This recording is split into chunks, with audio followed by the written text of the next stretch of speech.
Do you believe a woman can lose everything in a single night? Alara Vance, million-dollar heiress, perfect bride, stood in the middle of her lavish engagement party only to discover her fiancé tangled with her own sister in a locked room. The betrayal wasn't whispered, it exploded. What she did next shattered two empires and ignited a war that would consume everyone she ever trusted. This is a story of revenge, power, and a marriage built on desperation.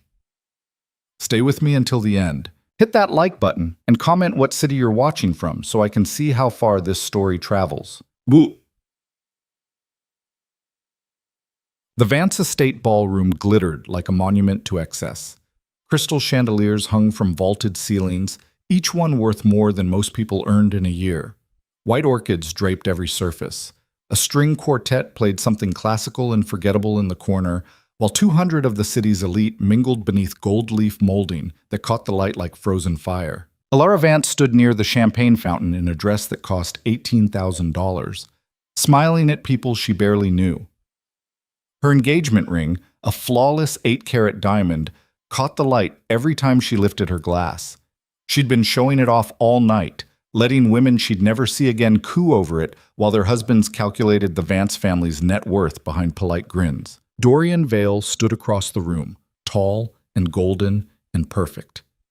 He laughed at something Senator Whitmore said, his hand resting on the older man's shoulder like they were old friends. That was Dorian's gift, making everyone feel like they mattered. He wore his tuxedo like he'd been born in it. His smile was campaign-ready. His haircut probably cost more than the champagne. Alara watched him and felt nothing. That should have been the first warning. "You look radiant, darling." Her mother appeared at her elbow, glass in hand, smile locked in place. Patricia Vance had perfected the art of looking warm while remaining completely cold. "Everyone's talking about what a beautiful couple you make." "Thanks, Mom. Dorian's father just confirmed the merger vote for next month. Your father is thrilled." Patricia's eyes scanned the room like a hawk monitoring prey. "This marriage is going to change everything for us. Marriage, not love, not partnership. Marriage as transaction." Alara swallowed the bitter taste in her mouth and smiled. "That's great. Have you seen your sister? She disappeared 20 minutes ago." "Celine's probably hiding from Aunt Margaret. You know how she gets." Patricia's laugh was bright and hollow. "Well, if you see her, tell her people are asking. She needs to be visible tonight." Her mother drifted away, trailing perfume and expectation. Alara stood alone in a room full of people and felt the walls closing in. She'd been engaged to Dorian Vale for 6 months. The proposal had been perfect, orchestrated down to the photographer hiding in the bushes. Their families had been circling the merger for years, waiting for the right moment. Alara and Dorian were that moment, the golden children. The perfect match. Everyone said so. The problem was that Alara didn't love him. She wasn't even sure she liked him. But love wasn't part of the equation. The Vance family fortune was built on real estate development and political connections that stretched back 3 generations. The Vale Empire controlled media, tech, and enough senators to swing legislation. Together, they'd be unstoppable. That's what her father said, anyway. Alara drained her champagne and set the glass down too hard. A waiter appeared instantly with a replacement. She waved him off. Her phone buzzed. A text from her best friend, Anya. "You okay? You look like you're at a funeral." Alara typed back. "Feel like I'm at mine." 3 dots appeared, then, "Bail. I'm outside with the car. Say you're sick." For one wild second, Alara considered it. Just walking out, leaving Dorian and her parents and the merger and all of it behind. But she'd never been that kind of person. She slipped her phone back into her clutch and scanned the room for Dorian. He'd moved to the far corner near the windows, still deep in conversation. He hadn't looked at her once in the past hour. That should have been the second warning. Alara needed air. She needed 5 minutes away from the smiling faces and the endless small talk and her mother's steel-trap scrutiny. She slipped through the crowd toward the East Wing hallway, nodding at guests without stopping. The noise faded as she moved deeper into the mansion. The Vance estate had 42 rooms. She knew every corner of it. She'd grown up running through these halls back when things were simpler. The East Wing was mostly unused during parties. Her father kept his private study there, along with a sitting room and a few guest bedrooms that hadn't seen visitors in years. The hallway was quiet. Alara's heels clicked against marble. She just needed a minute. Just 1 minute to breathe. Then she heard it. A sound. Muffled. Coming from behind the door to her father's sitting room. She stopped. The door was closed. A slice of light showed beneath it. Alara's chest tightened. She moved closer, her pulse kicking up. The sound came again. A low murmur. 2 voices. Her hand touched the doorknob. It was unlocked. She pushed it open. The world stopped. Dorian Vale had Celine pressed against the mahogany desk, his hands in her hair, his mouth on her neck. Celine's dress, ice blue, the one Alara had helped her pick out this morning, was bunched around her hips. Her head was tilted back. Her eyes were closed. They didn't hear the door open. Alara stood frozen, her brain refusing to process what she was seeing. Then Celine's eyes opened. For one terrible second, the 2 sisters locked eyes. Celine didn't scream, didn't push Dorian away. She just stared at Alara with something that looked almost like satisfaction. Dorian turned. His face went white. "Alara?" She didn't wait to hear the rest. She turned and walked, not ran, walked. Her heels clicked down the hallway, steady and even. Her breathing was too loud in her ears. Her hands were shaking, but she kept them at her sides, fingers curled into fists. Behind her, she heard Dorian shouting her name. She didn't stop. The hallway stretched forever. The walls pressed in. Her vision tunneled. When she reached the ballroom, the noise hit her like a wave. 200 people laughing and drinking and celebrating her future.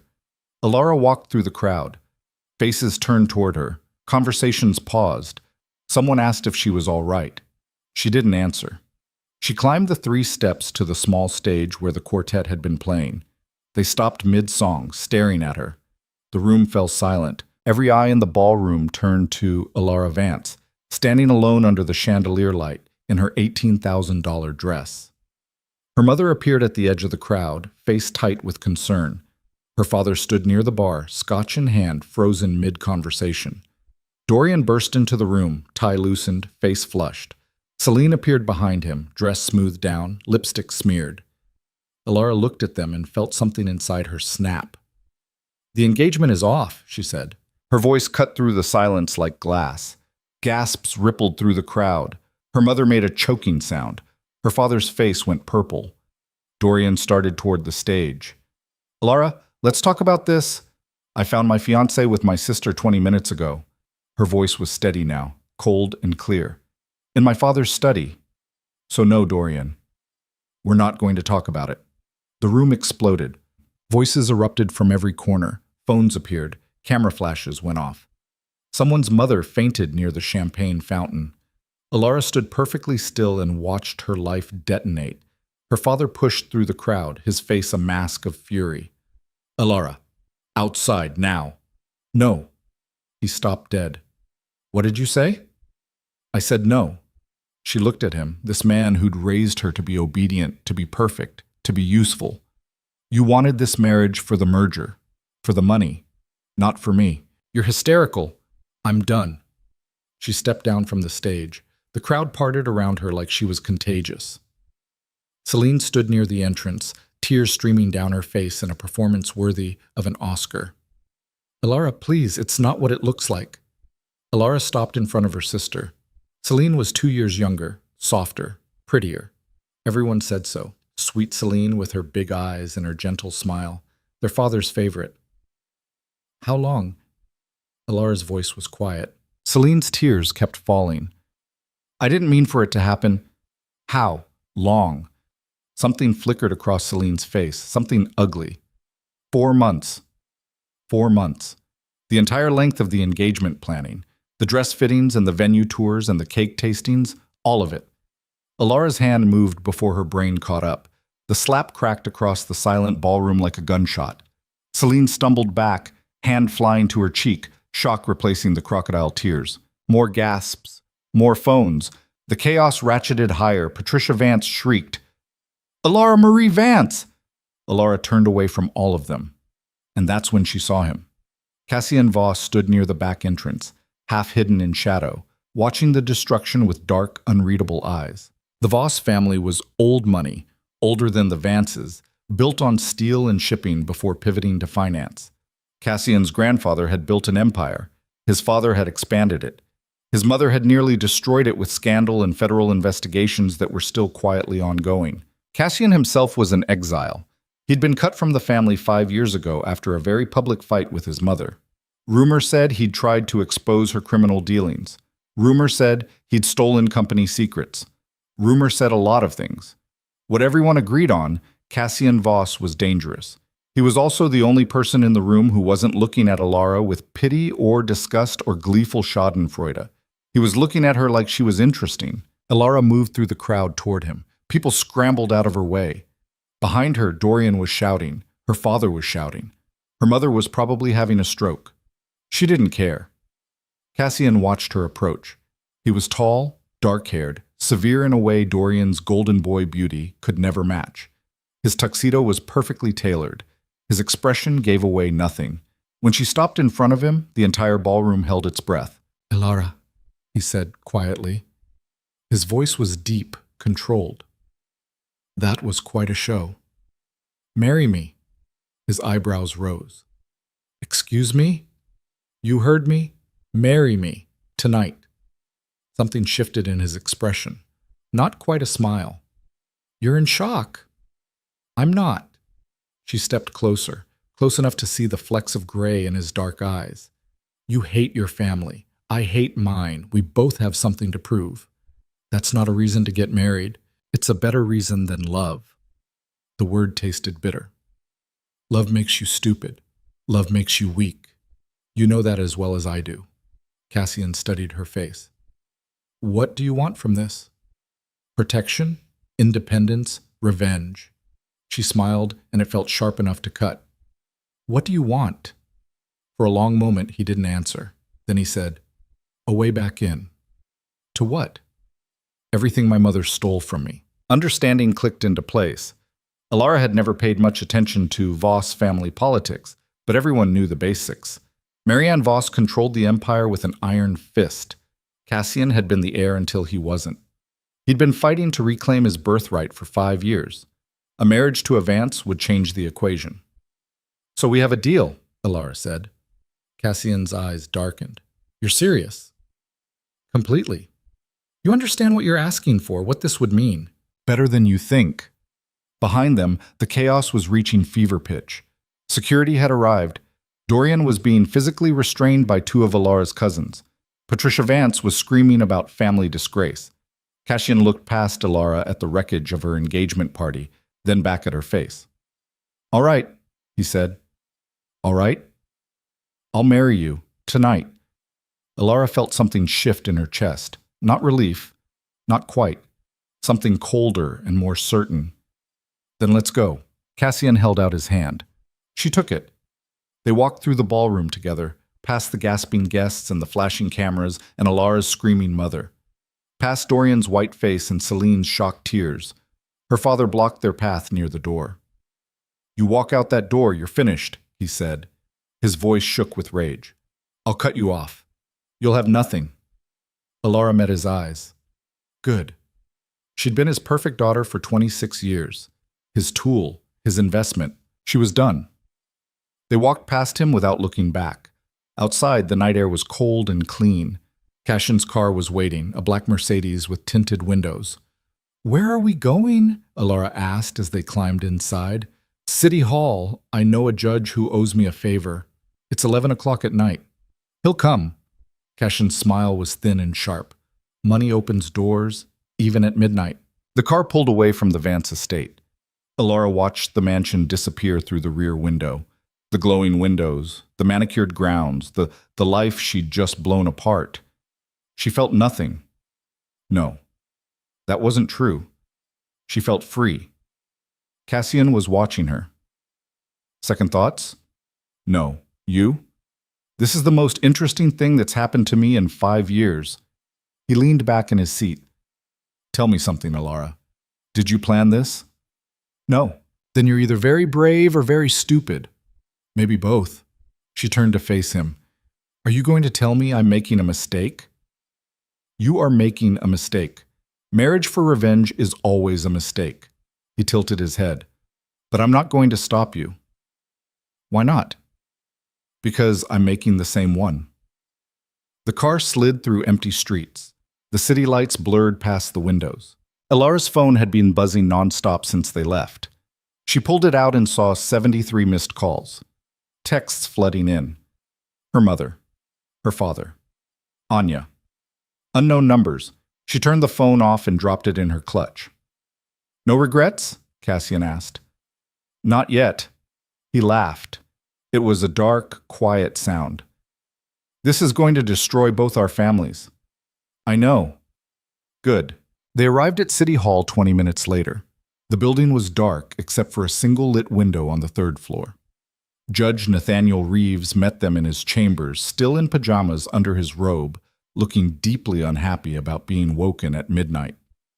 This is insane, Cassian, he muttered, pulling out the necessary paperwork. Even for you. Bill me for the inconvenience. I will. Judge Reeves looked at Elara.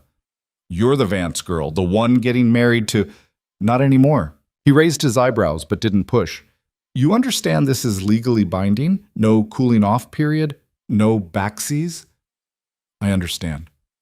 And you're doing this of your own free will? No coercion? Elara thought about Dorian's hands in Celine's hair, about 4 months of lies, about her father's face when he'd threatened to cut her off. Yes, she said. I'm sure.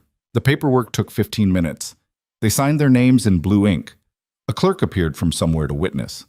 Judge Reeves pronounced them married with all the enthusiasm of a man signing a death warrant. Congratulations, he said flatly. Try not to make me regret this. And just like that, Elara Vance became Elara Voss. They walked out of City Hall into the cold night air as husband and wife. Cassian's phone rang. He glanced at the screen and his jaw tightened. Who is it? Elara asked. My mother. He silenced the call. News travels fast. What's she going to do? Declare war. He looked at Elara with something that might have been respect. What about your family? Same.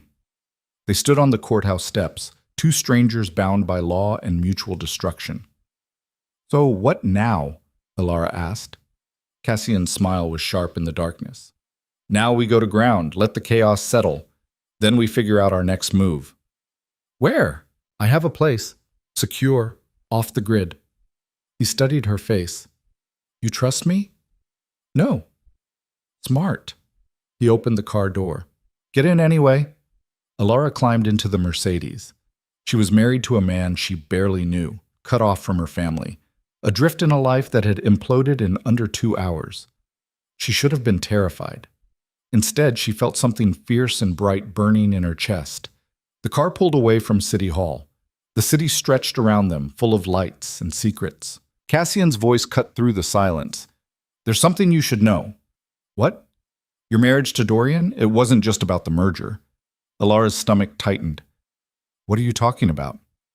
I've been watching the Vance and Vale families for years, tracking financial movements, offshore accounts, shell companies.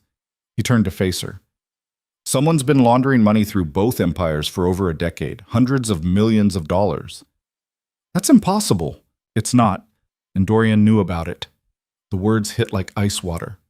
How do you know? Because I have proof. Cassian's eyes were dark and steady. Your engagement wasn't about love or business. It was about control.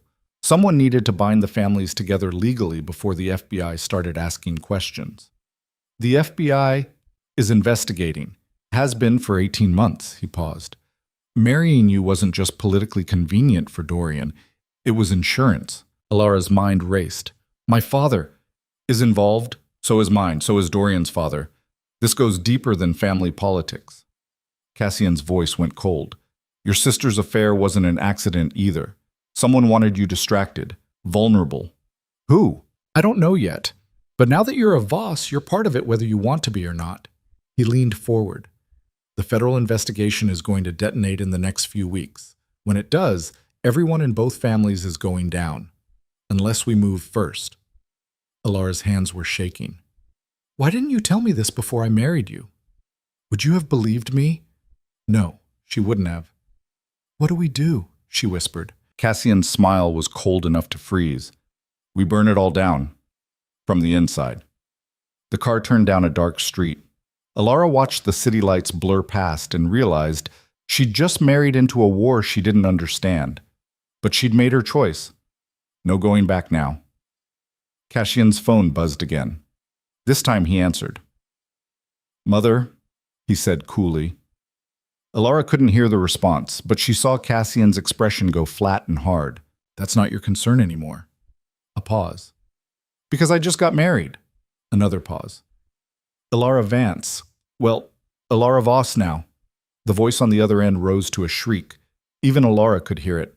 Cassian's smile was razor thin. "See you at breakfast, Mother. We have a lot to discuss." He ended the call. "That went well," Alara said. "Better than expected, actually. She didn't threaten to kill me until the end." Comforting. The car stopped in front of a sleek high-rise building. Penthouse level. Private elevator. They rode up in silence, but the apartment was minimalist. Glass and steel and expensive emptiness. Floor-to-ceiling windows overlooking the city. Cassian moved to the bar and poured 2 glasses of scotch. He handed one to Alara. "To marriage," he said. "To revenge." They drank. The scotch burned going down. Alara set her glass on the counter and looked at the man she'd just legally bound herself to. "I need to know everything. All of it." "Not tonight." "Yes, tonight. I'm not walking into this blind." Cassian studied her for a long moment. Then he nodded. "All right. But you're not going to like it." He opened a locked drawer and pulled out a thick file. Years of research, financial records, photographs, transcripts. He spread it across the kitchen island. "This is the Voss Empire," he said, "or what's left of it. My mother has been systematically gutting the company for years, funneling money offshore, bribing senators, covering up everything from tax fraud to industrial espionage. Why hasn't she been caught? Because she's smart, and because she has powerful friends." He flipped to another page. "But she made one mistake. She involved the Vances. My father and Dorian's. They've been partners in this for 8 years, using real estate development and media acquisitions to clean dirty money." He pulled out a bank statement. "This account? Registered to a shell company in the Caymans, controlled by your father and mine together." Alara's head spun. "How much money are we talking about?" 400 million, maybe more." She sat down hard. "The FBI investigation started when a whistleblower came forward 18 months ago," Cassian continued. "Someone inside the Voss organization. They've been building a case ever since." "Who's the whistleblower?" "I am." Alara's head snapped up. Cassian met her eyes. "I turned my mother in, gave the FBI everything I had, but it wasn't enough. I needed more evidence. I needed someone on the inside." Understanding crashed over her. "That's why you agreed to marry me." "Partially." "What's the other part?" "You walked into that ballroom and blew up your life in front of 200 people without flinching. That takes guts."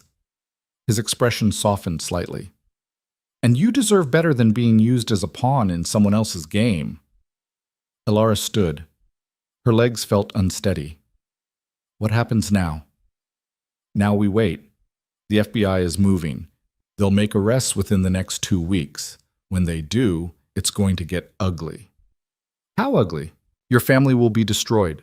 So will mine. Everyone involved is going to prison." "Including my father?" "Yes." She closed her eyes. "And you want me to help you make sure that happens?" "I want you to survive it. There's a difference."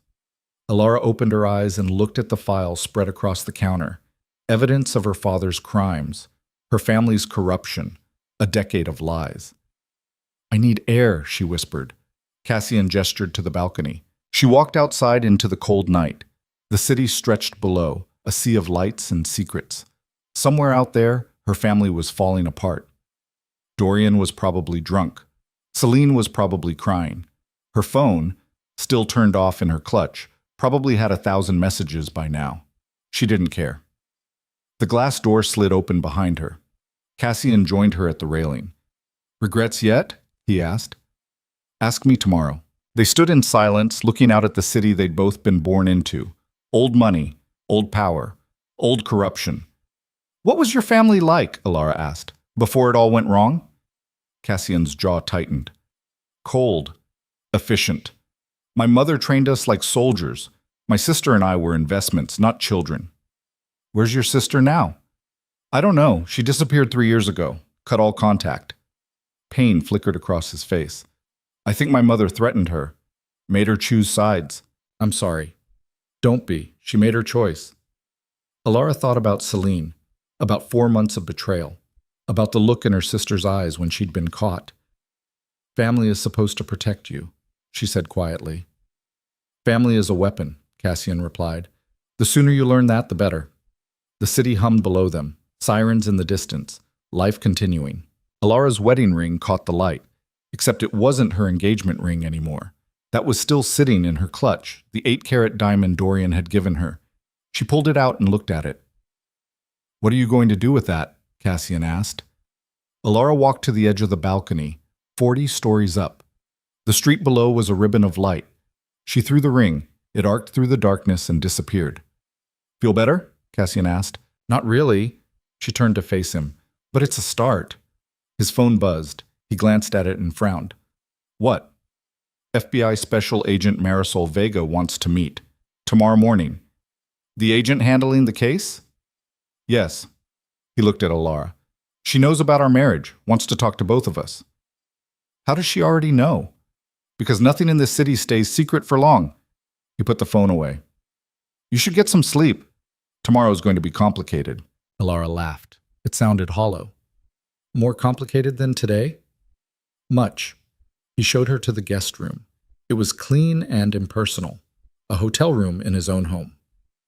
There's clothes in the closet, toiletries in the bathroom. Lock the door if you want. Do I need to? Cassian smiled slightly. No, but I won't blame you if you do. He left. Alara stood alone in the unfamiliar room and tried to process the last 4 hours of her life. Engaged, betrayed, exposed. Married, exiled. It didn't feel real. She pulled out her phone and turned it on. The notifications exploded. 214 missed calls, 417 texts. She scrolled through them without reading. Her mother, her father, Dorian, Celine. Friends she hadn't talked to in months, suddenly very interested in her well-being. One text stood out. From Anya. Whatever you're doing, I hope it's worth it. Call me when you're ready. I love you. Alara's throat tightened. She typed back, I love you too. I'm okay. I promise. Then she turned the phone off again. In the bathroom, she caught her reflection in the mirror. Her makeup was smudged. Her hair was falling out of its carefully styled updo. The $18,000 dress had a tear in the hem. She looked like a disaster. She smiled. For the first time in 6 months, maybe longer, she looked like herself. Alara washed her face, changed into clothes she found in the closet, designer, expensive, someone's leftovers, and climbed into bed. Sleep didn't come. She stared at the ceiling and thought about tomorrow, about the FBI, about her father's face when the agents came for him, about Dorian rotting in a cell somewhere, about Cassian sleeping somewhere in this sterile apartment, a man she'd legally tied herself to based on nothing but rage and desperation. This was insane. This was going to blow up in her face. But for the first time in her perfectly controlled life, Alara Vance, Alara Voss, had made a choice that was entirely her own. And she wasn't going to apologize for it. Not to her family, not to Dorian, not to anyone. Outside, the city hummed with scandal. By morning, her name would be everywhere. The headlines were probably being written right now. Heiress Alara Vance's shocking betrayal. Engagement explodes at Vance estate. Mystery. Marriage to Voss exile. Let them write. Let them talk. She was done being the perfect daughter, done being the obedient fiancée, done being anyone's pawn. Whatever came next, FBI investigations, family wars, public destruction, she'd face it standing up. And if she burned, she'd make damn sure she wasn't the only one. Morning came without mercy. Alara woke to unfamiliar light slicing through unfamiliar windows. For 3 confused seconds, she didn't know where she was. Then it crashed back. The ballroom, Dorian's hands in Celine's hair, the marriage certificate signed at midnight, Cassian's cold revelation about FBI investigations and laundered money. She sat up. Her head pounded. The borrowed clothes felt wrong against her skin. The clock read 6:47 a.m. Outside the bedroom door, she heard movement, water running, the quiet clink of dishes. Alara stood, steadied herself, and walked out. Cassian stood in the kitchen in a white dress shirt and dark slacks, pouring coffee like this was a normal morning, like they hadn't just detonated two family empires 12 hours ago. He glanced up. "You look terrible." "Thanks. You're a real romantic." Romance wasn't part of the deal. He poured a second cup and slid it across the counter. "We meet Agent Vega in 2 hours. You should eat something." Alara took the coffee. It was black and bitter. "I'm not hungry." "Eat anyway. You're going to need the energy." She wanted to argue, but he was right. Her stomach was a knot of acid and nothing but collapsing during an FBI interview wouldn't help anyone. Cassian pulled eggs from the refrigerator. "How'd you sleep?" "I didn't." "Same." He cracked 3 eggs into a pan with practiced efficiency. "Your phone's been vibrating all night. I put it in the drawer." "I don't want to look at it." "You're going to have to eventually." "Not today." He didn't push, just cooked in silence while Alara stood at the window and watched the city wake up. Somewhere out there, her parents were probably plotting. Dorian was probably drinking. Celine was probably... She didn't want to think about Celine. Cassian set a plate in front of her. Scrambled eggs, toast, sliced fruit. "Eat." She picked up the fork. The first bite tasted like cardboard, but she forced it down. They ate without talking. The silence wasn't comfortable, but it wasn't hostile either. It was the silence of two people who'd made a terrible decision together and were now living with the consequences. When Alara's plate was half empty, Cassian spoke. "Agent Vega is going to ask you questions about your family's finances, about Dorian, about why you married me so suddenly." "What do I tell her?" "The truth. Most of it, anyway." He leaned back. "You didn't know about the laundering. You found your fiancé cheating and made an impulsive decision. That's all verifiable." "What about you turning in your mother?" "She doesn't need to know I told you that. Not yet." His eyes were steady. "The less you seem to know, the safer you are." Alara set down her fork. "I'm not helpless." "I didn't say you were. But you're also not trained for this. Federal investigations are slow and vicious. One wrong word, and you'll be implicated in crimes you didn't commit. So I just play dumb?" "You play careful." He stood and carried his plate to the sink. "Vega is good at her job. She'll try to make you comfortable, get you talking. Don't give her anything you don't have to." "She's investigating my family. She's investigating everyone, including you now." He turned to face her. "You became a Voss last night. That makes you part of the target." The words settled like ice in her chest. Alara pushed away from the counter and paced to the window. Below, the city hummed with traffic and purpose. Normal people going to normal jobs, living normal lives. She'd never felt further from normal in her life. "What happens if they arrest my father?" The question came out quieter than she intended. Cassian's reflection appeared in the glass behind her. "He goes to prison. For a long time." "And my mother?" "Depends on what she knew. If she was complicit, she goes down too." Alara's hands curled into fists. "Good." Cassian's eyebrows rose. "You mean that?" "My father threatened to cut me off last night because I embarrassed him. My mother's called me hysterical in front of 200 people. They raised me to be a bargaining chip." She turned to face him. "So yes, I mean it." Something shifted in Cassian's expression. Not quite approval, something closer to recognition. "Then we're on the same page." Her phone buzzed from the drawer where Cassian had stashed it. Once, twice, then a steady vibration that meant someone was calling. "You should check that," Cassian said. Alara pulled it out. 37 new missed calls, 15 voicemails. The current caller ID read, "Father." She hit decline. Immediately it rang again. She declined again. It rang a third time. "He's not going to stop," Cassian said. Alara stared at the screen. Her father's name pulsed with each ring. Part of her wanted to throw the phone out the window, like she'd thrown Dorian's ring. Part of her wanted to answer just to hear him rage. Instead, she powered it off. "I'll deal with him later. He'll show up here eventually. Let him. This is your building, not his." Cassian's smile was thin. "You're learning." An hour later, they sat in a federal office building downtown, waiting for Special Agent Marisol Vega. The room was aggressively beige. Government-issue chairs, fluorescent lights, and a table that had seen better decades. A camera blinked in the corner. Alara's leg bounced under the table.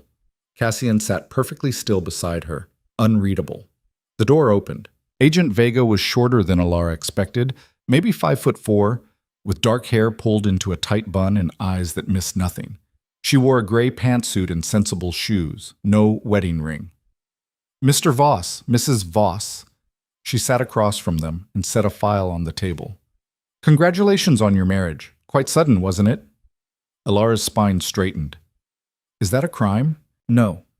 Just interesting. Vega's smile didn't reach her eyes. You were engaged to Dorian Vale as of yesterday morning. By midnight, you'd married someone else. That's what we call a significant life change. My engagement ended when I found my fiancé with my sister. I heard about that. Must have been devastating. The sympathy felt manufactured. Alara didn't respond. Vega flipped open his file. I'm going to be direct with you both. We've been investigating financial crimes involving the Voss and Vance families for 18 months. Money laundering, tax fraud, wire fraud, bribery, the works. She pulled out a photograph. Alara's father shaking hands with Cassian's mother at some charity gala, both smiling. These two have been business partners for 8 years. On paper, it's legitimate real estate and media ventures. Underneath, Vega tapped the photo. 400 million in dirty money moved through shell companies across 6 countries. Alara's stomach twisted, but she kept her face neutral. What does this have to do with me? She asked. Your engagement to Dorian Vale was financially convenient. Merging the families would have made investigating them significantly harder. Vega's eyes locked on Alara. Did you know about the money laundering? No. Did Dorian ever discuss his family's business with you? He talked about the merger, the media acquisitions, normal business. Nothing about offshore accounts, shell companies, and the Caymans? Nothing. Vega studied her face. You're telling me you spent 6 months engaged to a man and never once asked detailed questions about his family's finances? I'm telling you I trusted the wrong person. Alara's voice went cold. But that's not illegal. No, it's just unfortunate. Vega turned to Cassian. And you, Mr. Voss, you've been estranged from your family for 5 years. Cut off. Disinherited. Then suddenly you marry into the Vance family the same night Alara's engagement explodes. Quite a coincidence. Cassian's expression didn't change. I saw an opportunity. What kind of opportunity? The kind where I get my birthright back and she gets protection from a family that treats her like property. Very romantic. We're not romantic people, Agent Vega. Vega's smile sharpened. No, you're strategic people, which is why I'm curious about your timing. She pulled out another document.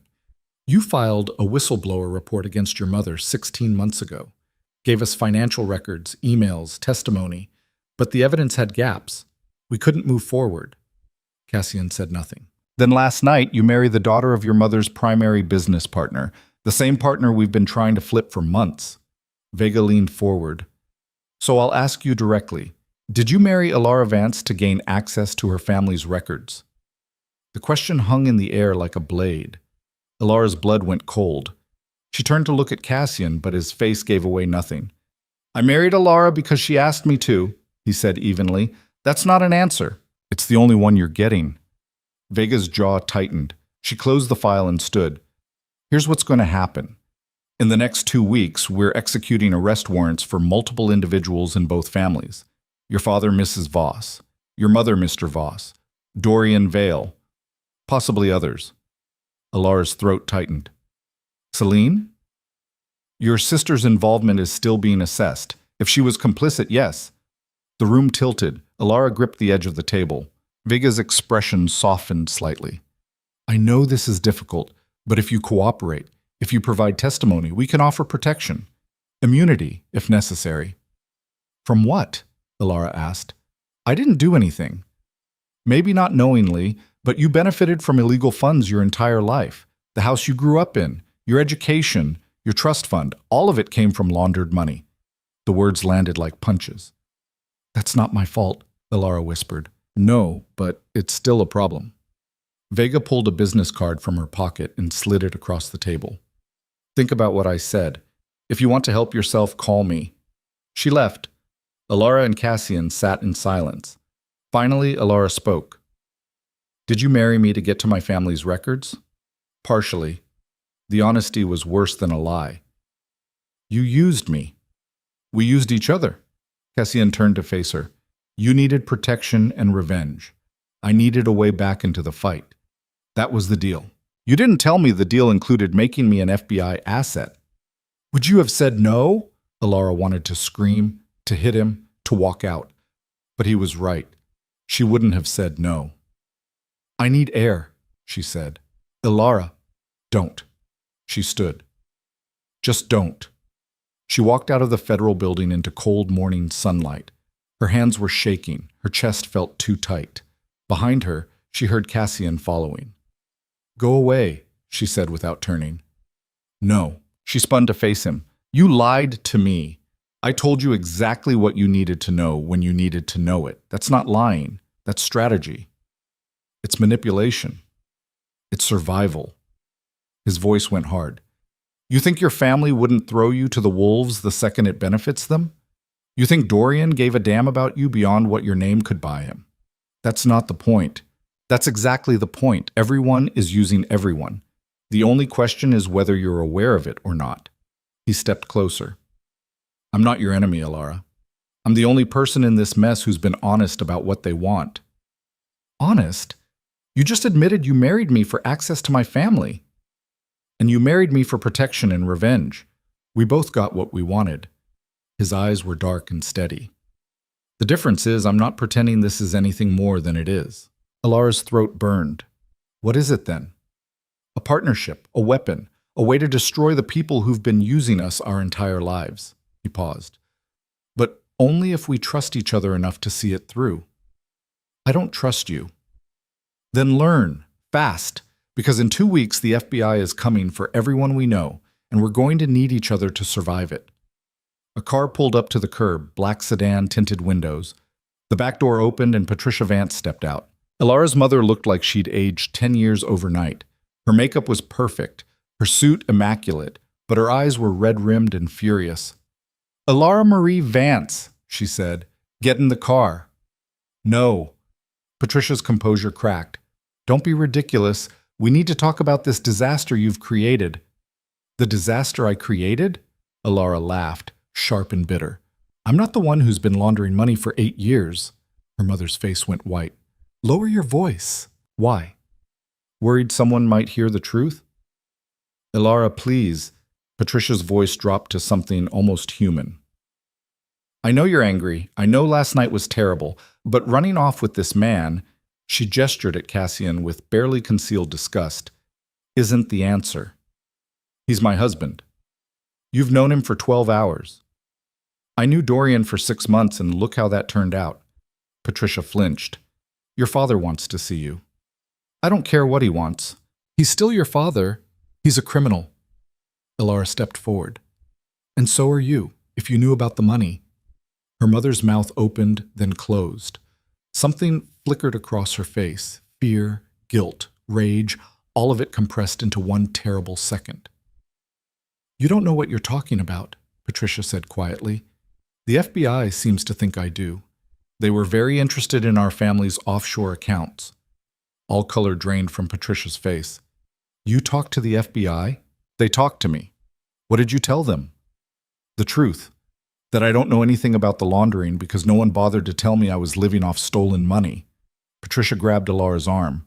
Her perfectly manicured nails dug into skin. Listen to me very carefully. Whatever that man, she jerked her head toward Cassian, has told you, whatever the FBI has implied, you say nothing. Do you understand? Nothing. Alara yanked her arm free. Or what? You'll cut me off? Disown me? Too late. I'm trying to protect you. You're trying to protect yourself. Alara's voice went cold. You don't care about me. You never did. I was just another asset to be managed. That's not true. Save it. Alara turned toward Cassian's car. I'm done.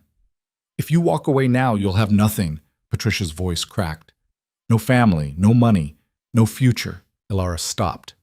Looked back at her mother standing on the sidewalk in her perfect suit and her perfect makeup and her perfectly constructed lie of a life. Good, Alara said. She got in the car. Cassian climbed in beside her. The driver pulled away from the curb. Through the rear window, Alara watched her mother standing alone on the sidewalk, getting smaller and smaller until she disappeared. That was brutal, Cassian said. She deserved it. Maybe, but it's going to have consequences. Everything has consequences. Alara leaned back against the seat. Her whole body felt hollowed out. Where are we going? Somewhere we can think. Plan our next move. Which is? Figure out who we can trust, who we can leverage, and how to make sure we're not the ones going down when this blows up. The car wound through downtown traffic. Alara's phone, still powered off in her clutch, felt like a bomb waiting to detonate. I need to turn my phone on eventually, she said. Not yet. Give it another day. Let the chaos settle.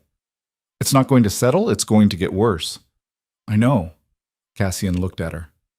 You ready for that? No, but I don't have a choice anymore, do I? You always have a choice. You can go back, apologize, play the traumatized daughter. Your family would take you back if you gave them what they wanted. Which is? Silence, obedience, a good story to sell the FBI. Alara thought about her mother's grip on her arm, her father's threat to cut her off, Dorian's hands in Celine's hair. I'd rather burn, she said. Cassian's smile was sharp. Good. They drove for another 20 minutes before pulling up to a warehouse building on the industrial edge of the city. Gray concrete, steel doors, no signage. What is this? Alara asked. A safe house, registered under a shell company, off the grid. Cassian climbed out. No one knows about it except me and the people I pay to keep their mouths shut. Inside, the warehouse had been converted into a surprisingly functional space. Computers, filing cabinets, a wall covered in photographs and documents connected by red string like something out of a crime drama. You've been planning this for a while, Alara said. 5 years. Cassian moved to the wall and tapped a photo of his mother. Ever since she cut me out. Alara studied the web of connections. Her father's face appeared multiple times, so did Dorian's. And there, in the bottom corner, was Celine. Her stomach dropped. Why is my sister on here? Because she's been involved longer than you think. What are you talking about? Cassian pulled a file from one of the cabinets and handed it to her.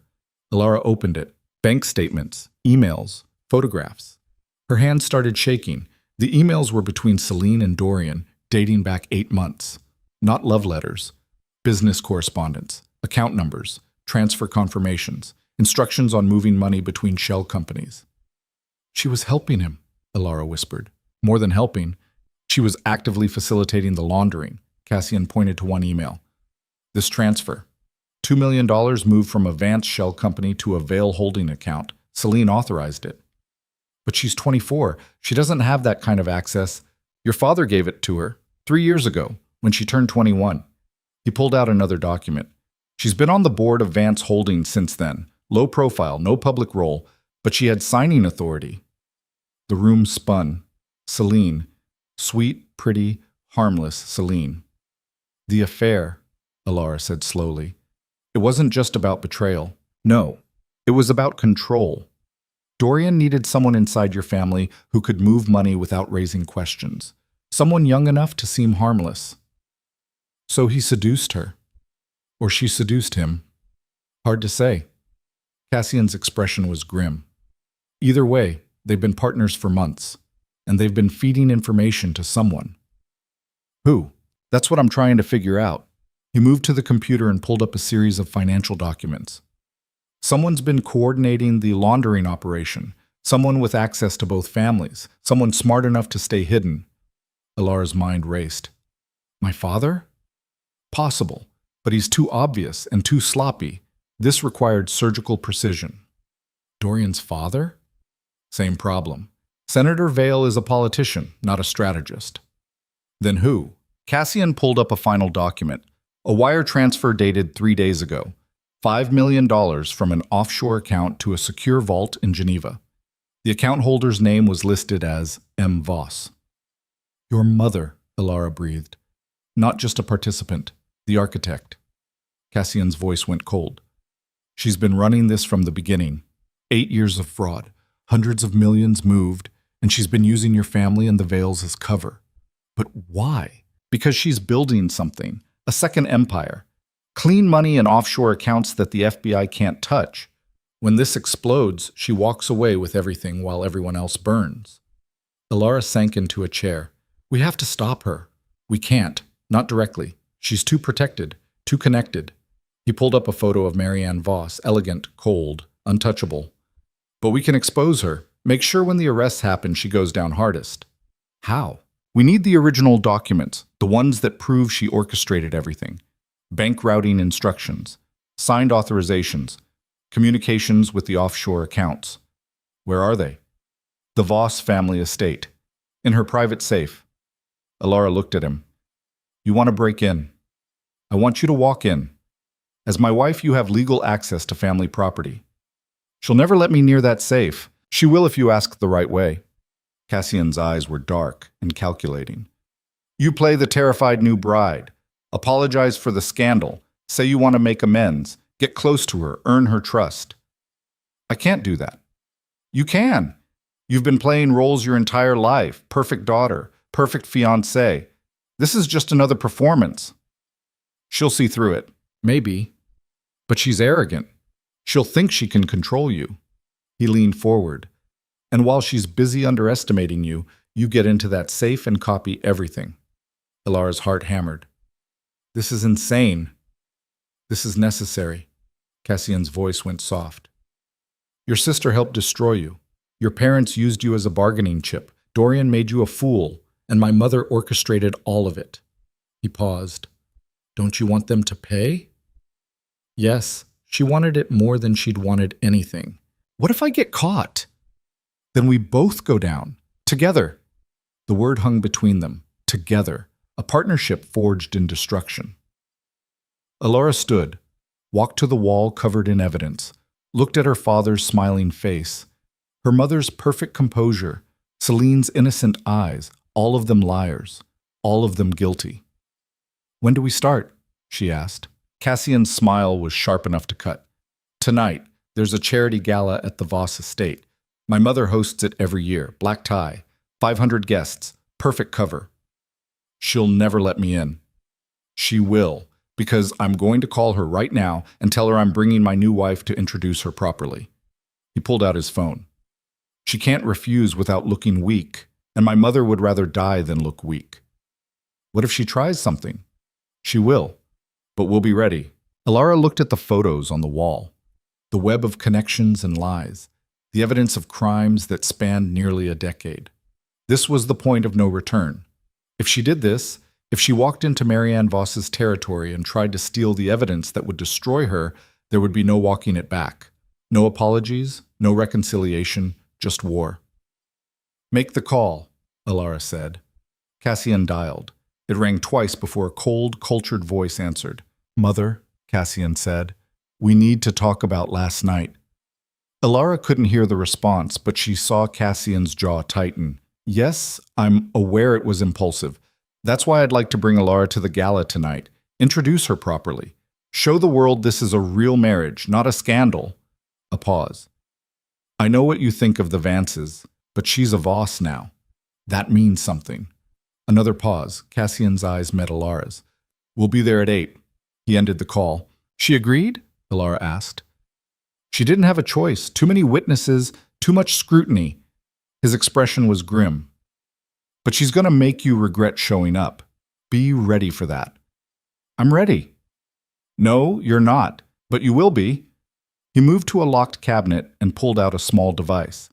This is a high-resolution camera. Fits in your clutch. When you get access to the safe, photograph everything, every document, every signature.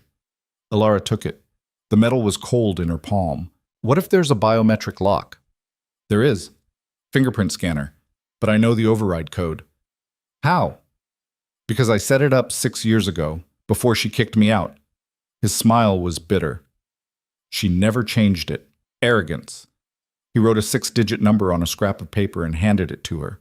Alara memorized it, then burned the paper in an ashtray. Anything else I should know? She asked. Yes. Cassian's voice went serious. If this goes wrong, if you get caught, If things turn dangerous, you run. You don't try to be a hero, you get out and you call Agent Vega. I thought we didn't trust her. We don't. But she's better than being dead. The words settled like stones in Ilara's stomach. Dead. This wasn't just about revenge anymore. This was about survival. I need a dress, she said. Already handled. There's a designer boutique 3 blocks from here. They're expecting you. You planned this before I agreed. I planned for the possibility. There's a difference. Ilara wanted to be angry, but all she felt was a strange, cold certainty. This was happening. Tonight she would walk into the lion's den wearing a smile and designer heels, and she would steal the evidence that would bring down an empire. And maybe, probably, she'd get torn apart in the process. But she'd made her choice. No going back now. Let's go, she said. The boutique was understated and obscenely expensive. The kind of place that didn't have price tags because if you had to ask, you couldn't afford it. A woman in her 50s greeted them with a practiced smile. Mrs. Voss, Mr. Voss, we have several options prepared. They'd pulled evening gowns in Ilara's size. Midnight blue, deep emerald, blood red. Ilara chose the red. It fit like it had been made for her. Silk that clung and flowed. A neckline that was elegant without being demure. A slit that showed just enough leg to be interesting. She looked like someone who belonged at a Voss gala. She looked like someone dangerous. Perfect, Cassian said. The seamstress made minor adjustments while Ilara stood on a platform, staring at her reflection. 24 hours ago, she'd been wearing an engagement dress, smiling at people she didn't like, pretending her life was perfect. Now she was preparing to commit corporate espionage against one of the most powerful women in the city. You're smiling, Cassian observed. Am I? Looks good on you. Terrifying, but good. The seamstress finished. Ilara changed back into borrowed clothes and they left with the dress in a garment bag. Back at the warehouse, Cassian handed her a glass of water and 2 pills. What are these? Propranolol. Beta blockers. They'll keep your hands from shaking and your heart rate steady. You've done this before. Not exactly, but I've learned how to function under pressure. He took one himself. The gala starts at 8. We arrive at 8:30. Fashionably late. Less scrutiny. What's the play once we're inside? We make the rounds, smile, play the happy newlyweds. My mother will test you. Questions, veiled insults, social landmines. You deflect. Stay pleasant. Bore her. And then? Around 10, most guests will be drunk. Security will be focused on the crowd. That's when you excuse yourself. Powder room. But you go to her study instead. How do I get in? Service corridor, 2nd floor, east wing. I'll create a distraction, something loud enough to pull attention away. You'll have maybe 5 minutes. That's not long. It's enough. Get in, photograph the documents, get out. Then we leave before anyone realizes what happened. Ilara's pulse kicked up despite the beta blockers. What if someone sees me? Say you got lost. You're new to the house. Play confused. What if your mother catches me? Cassian's expression went hard. She won't. But if she does, you tell her the truth, that you were looking for me, that you felt overwhelmed and needed air. She'll believe it because it fits her image of you as weak. I'm not weak. I know, but she doesn't. Use that. Ilara nodded. They spent the next 3 hours preparing. Cassian walked her through the estate layout using blueprints spread across the table. Showed her the service corridors, the camera blind spots, the emergency exits. He drilled her on the safe's location, the override code, the camera operation. By the time the sun started setting, Ilara had memorized every detail. She took a shower in the warehouse's converted bathroom, let the hot water beat against her shoulders until her muscles loosened. When she emerged, Cassian was already dressed. Black tuxedo, white shirt, no tie. He looked like old money and controlled violence. Ilara put on the red dress, applied makeup with steady hands, pulled her hair into a sleek updo that made her cheekbones sharp. When she looked in the mirror, she barely recognized herself. This wasn't the perfect daughter. This wasn't the obedient fiancé. This was someone new, someone harder, someone capable of walking into hell with a smile. Ready? Cassian asked. Ilara slipped the tiny camera into her clutch along with the lipstick and the emergency phone Cassian had given her. Ready? They drove to the Voss estate in silence. The mansion loomed against the night sky. 3 stories of Georgian architecture, manicured grounds, and enough security to guard a small country. Valets swarmed the circular drive. Guests in tuxedos and gowns streamed toward the entrance. Cassian pulled up, handed his keys to a valet, and offered Alara his arm. She took it. Together they walked up the marble steps into the glittering jaws of Marianne Voss's empire. The ballroom was even more opulent than the Vance estate. Crystal chandeliers the size of cars. A full orchestra instead of a quartet. Ice sculptures and champagne fountains, and enough flowers to fill a greenhouse. 500 faces turned toward them as they entered. The whispers started immediately. Cassian led her into the crowd with his hand on the small of her back, warm, possessive. A statement. An older woman in diamonds approached. Cassian, how unexpected to see you here. Mrs. Hartford, you look well. And this must be your new bride, the Vance girl. She looked Alara up and down like a specimen. Quite a whirlwind romance. We prefer passionate, Alara said smoothly. Mrs. Hartford's smile didn't reach her eyes. How modern. They moved deeper into the party. More stairs. More whispers. Everywhere they went, conversations paused. Alara kept her spine straight and her smile pleasant. She was a Voss now, and Voss women didn't flinch. Then the crowd parted and Marianne Voss appeared. She was smaller than Alara expected, maybe 5'6" in heels, but she radiated power like heat from a furnace. Her dress was black and severe. Her jewelry was understated and worth millions. Her eyes, Cassian's eyes, missed nothing. She stopped in front of them. Cassian, her voice was cut glass. How bold of you to come. Mother, you look radiant as always. And you brought a guest. Marianne turned to Alara. Her smile was a weapon. The infamous Mrs. Voss. Welcome to the family, dear. I do hope you survive it. Alara met her eyes and saw something cold and ancient and absolutely merciless. This was the woman who'd orchestrated everything. This was the enemy. Thank you for having us, Alara said. I've heard so much about you. I'm sure you have. None of it good, I imagine. On the contrary, Cassian speaks of you often. Does he? Marianne's gaze flicked to her son. How sweet. The tension was a living thing, coiling between them. I hope we're not imposing, Alara said. Of course you are, but appearances matter. Marianne's smile sharpened. Congratulations on your marriage, by the way. Such timing. Right as your previous engagement imploded so publicly. Life is full of surprises. Isn't it? Marianne took a glass of champagne from a passing waiter. Tell me, dear, what do you know about the Voss family business? Very little. I'm looking forward to learning. How fortunate for you that you married a man so eager to educate. Her eyes were ice. Though I wonder, did he mention he's been trying to destroy this family for 5 years? Alara didn't flinch. He mentioned you had differences. Differences? How diplomatic. Marianne sipped her champagne. Has he told you why I disinherited him? Something about disagreements over business practices. Is that what he called it? How quaint. She leaned closer. I cut him out because he betrayed this family, sold our secrets to the FBI, tried to have me arrested. Then why let us in tonight? The question hung in the air. Marianne's smile could have frozen fire. Because keeping you close is smarter than letting you scheme in the shadows. And because I want to see what you're really made of, Alara Vance. It's Alara Voss now. We'll see how long that lasts.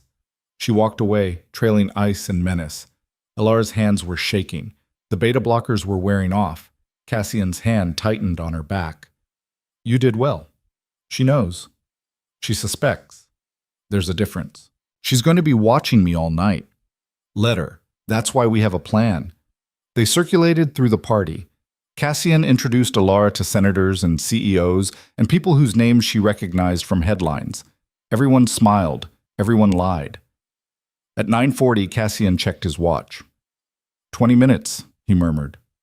Alara's heart kicked into overdrive. She excused herself to the powder room. Instead, she slipped into the service corridor. The hallway was empty, dim. Her heels clicked too loud on marble. She found the stairs, climbed to the second floor. The study was exactly where Cassian said it would be. End of the hall, mahogany door, no guard. She tried the handle. Locked. Alara pulled a thin piece of metal from her clutch, a lockpick Cassian had insisted she bring. Her hand shook. She took a breath, steadied herself, slid the pick into the lock. It took 45 seconds, felt like hours. The lock clicked. She pushed the door open and stepped inside. The study was all dark wood and leather. A massive desk dominated the room. Behind it, built into the wall, was a steel safe. Alara crossed to it, punched in the override code Cassian had given her. The safe beeped. The door swung open. Inside were files, dozens of them. Bank statements, transfer records, signed authorizations, everything they needed. Alara pulled out the camera and started photographing. Her hands were steady now, focused. Page after page, document after document. She was halfway through when she heard footsteps in the hallway. She froze. The footsteps stopped outside the door. The handle turned. Alara's breath caught. The door opened. Marianne Voss stood in the doorway, backlit by hall light, her expression carved from stone. "Well," she said softly, "isn't this interesting?" Alara's pulse hammered so hard she could feel it in her fingertips. The camera was still in her hand, half hidden against her red dress. The safe door hung open behind her, files scattered across Marianne Voss's desk like evidence at a crime scene. Marianne stood in the doorway, perfectly composed, her black dress a slash of darkness against the hallway light. Her expression was unreadable. Not angry, not surprised, just coldly, terribly interested. "I had a feeling you'd end up here," Marianne said. She stepped inside and closed the door behind her with a quiet click. "Though I'll admit, I expected you to last at least a week before doing something this monumentally stupid." Alara's throat went dry. Her mind raced through options. Run, lie, fight. None of them would work. Marianne crossed to the desk with unhurried grace. Her heels made no sound on the Persian rug. She glanced at the open safe, then at the camera in Alara's hand. "High resolution, I assume. Cassian always did appreciate quality equipment." She held out her hand. "Give it to me." "No." Marianne's eyebrows rose. "Excuse me?" "I said no." Alara's voice was steadier than she felt. "You can't make me." "Can I?" Marianne pulled her phone from a hidden pocket in her dress. "One call and security will be here in 30 seconds. You'll be arrested for breaking and entering. Corporate espionage. The evidence is literally in your hand. And the evidence of your crimes is in that safe, which you accessed illegally, making anything you found inadmissible in court." Marianne's smile was razor sharp. "Did Cassian teach you nothing about the law? Or did he just send you in here as cannon fodder?" The words landed like a slap. Alara forced herself to breathe, to think. Marianne was right about the legality. But she was also stalling. If she'd really wanted security, she would have called them already, which meant she wanted something else. "What do you want?" Alara asked. "The same thing I've always wanted. Control." Marianne moved to the bar cart and poured 2 glasses of scotch. She held one out to Alara. "Sit. Let's talk like civilized people." "I'm fine standing. Suit yourself." Marianne took a sip. "You know what I find interesting about you, Alara? You're angry. Genuinely, deeply angry.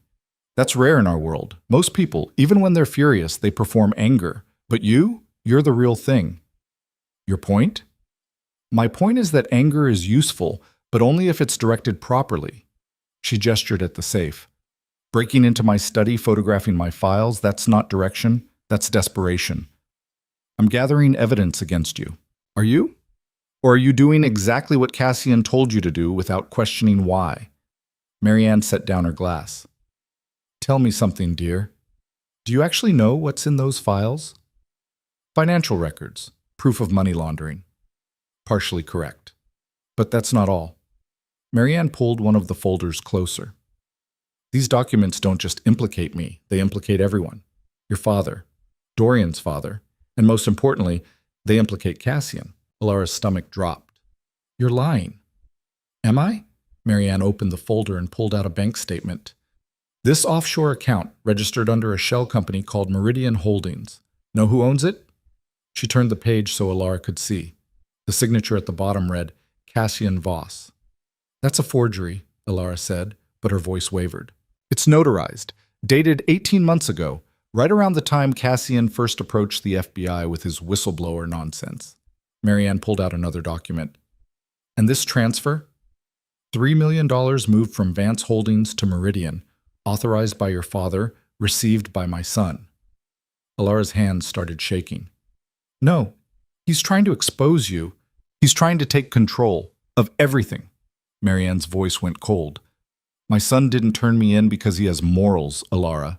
He turned me in because he wants the empire for himself, and he's been positioning himself to grab it the moment I go down. That doesn't make sense. He was disinherited, cut off by me, publicly, because he was getting too ambitious, too visible.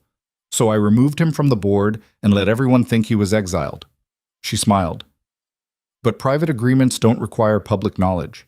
Cassian has been my silent partner for 3 years, moving money, creating shell companies, building a secondary empire that no one knows exists.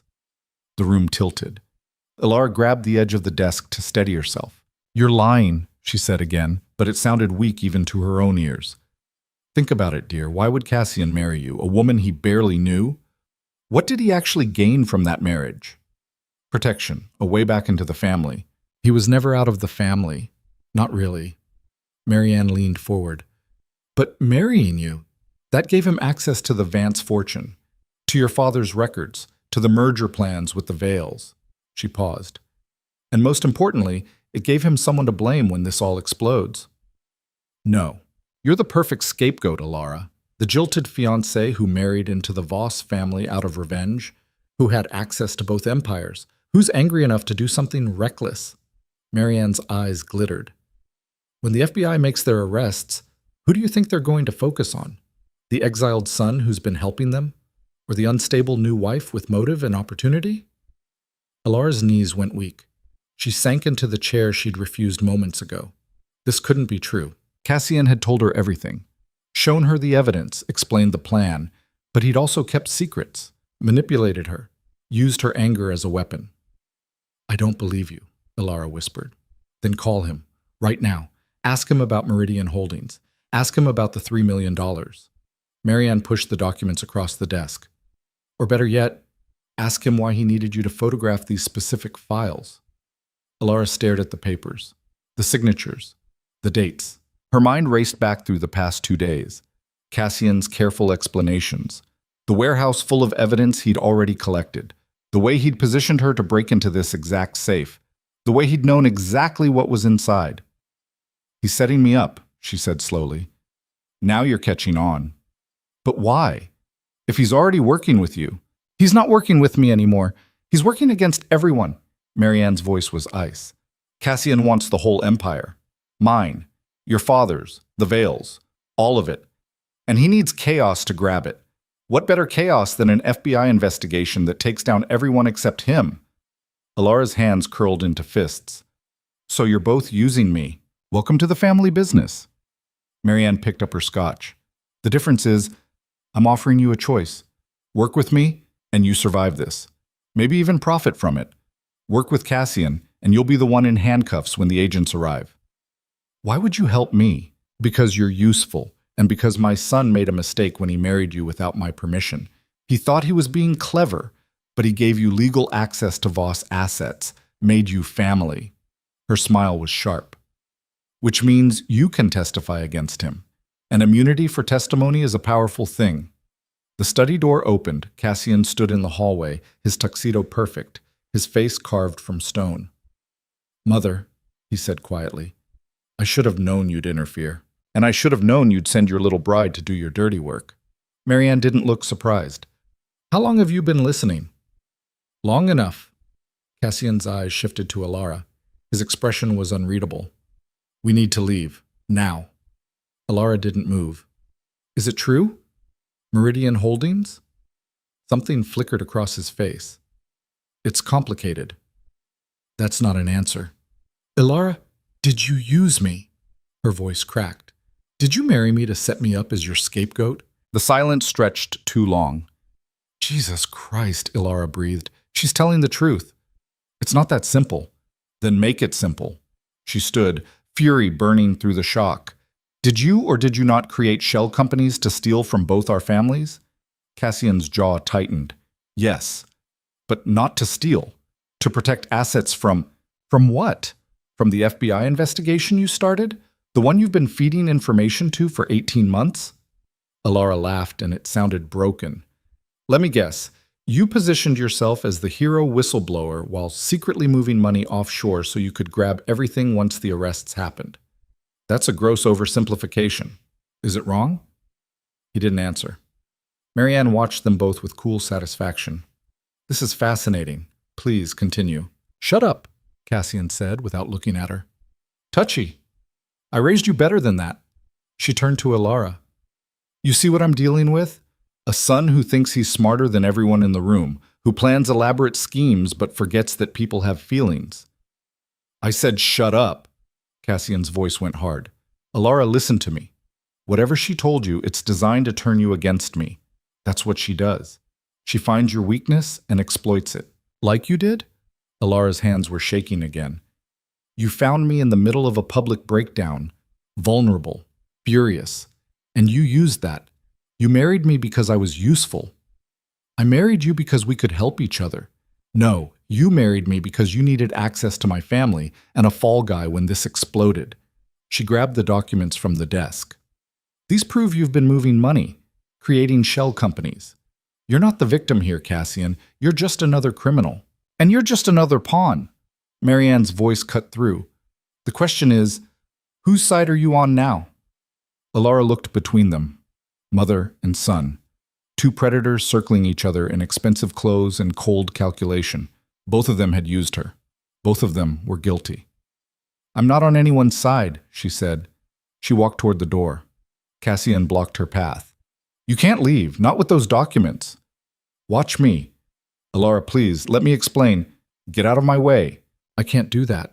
His voice was quiet, almost gentle, which made it worse.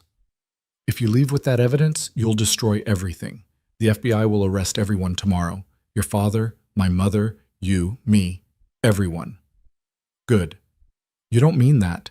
I really do. She met his eyes. You all deserve to burn. Marianne laughed from behind them. Oh, I like her. She's got spine. Pity you couldn't see that before you tried to manipulate her into oblivion. Cassian's hand shot out and gripped Alara's wrist. Not hard enough to hurt. Hard enough to stop her. Let go of me, Alara said. Not until you listen. I'm done listening to you. Then just… He stopped. Something in his expression shifted. Please, just give me 5 minutes. Let me explain what's actually happening. I know what's happening. You're a liar and a thief, and you married me to use me as a weapon. She yanked her wrist free. Now get out of my way before I scream and bring security running. Security's already here, Marianne said pleasantly. She held up her phone. I called them 2 minutes ago. They're waiting in the hallway for my signal. Alara's blood ran cold. Cassian turned on his mother. You didn't. Of course I did. This little drama has gone on long enough. She stood and smoothed her dress. Here's what's going to happen. Alara is going to give me that camera and those documents. Then she's going to walk out of here quietly and pretend tonight never happened. And if I don't, Alara asked, then I tell security you broke into my safe, assaulted me when I confronted you, and threatened my life. You'll be arrested immediately. Marianne's smile was venomous. And I'll make sure every news outlet in the country runs the story. Unstable Vance heiress attacks Voss matriarch in violent breakdown. You can't. I absolutely can. I own 3 media companies and have 6 senators on speed dial. She held out her hand again. The camera. Now. Alara looked at Cassian. Stop her. I can't. You won't, you mean? It's the same thing. His face was a mask. She's right. If you fight this, you lose. Give her the camera and walk away.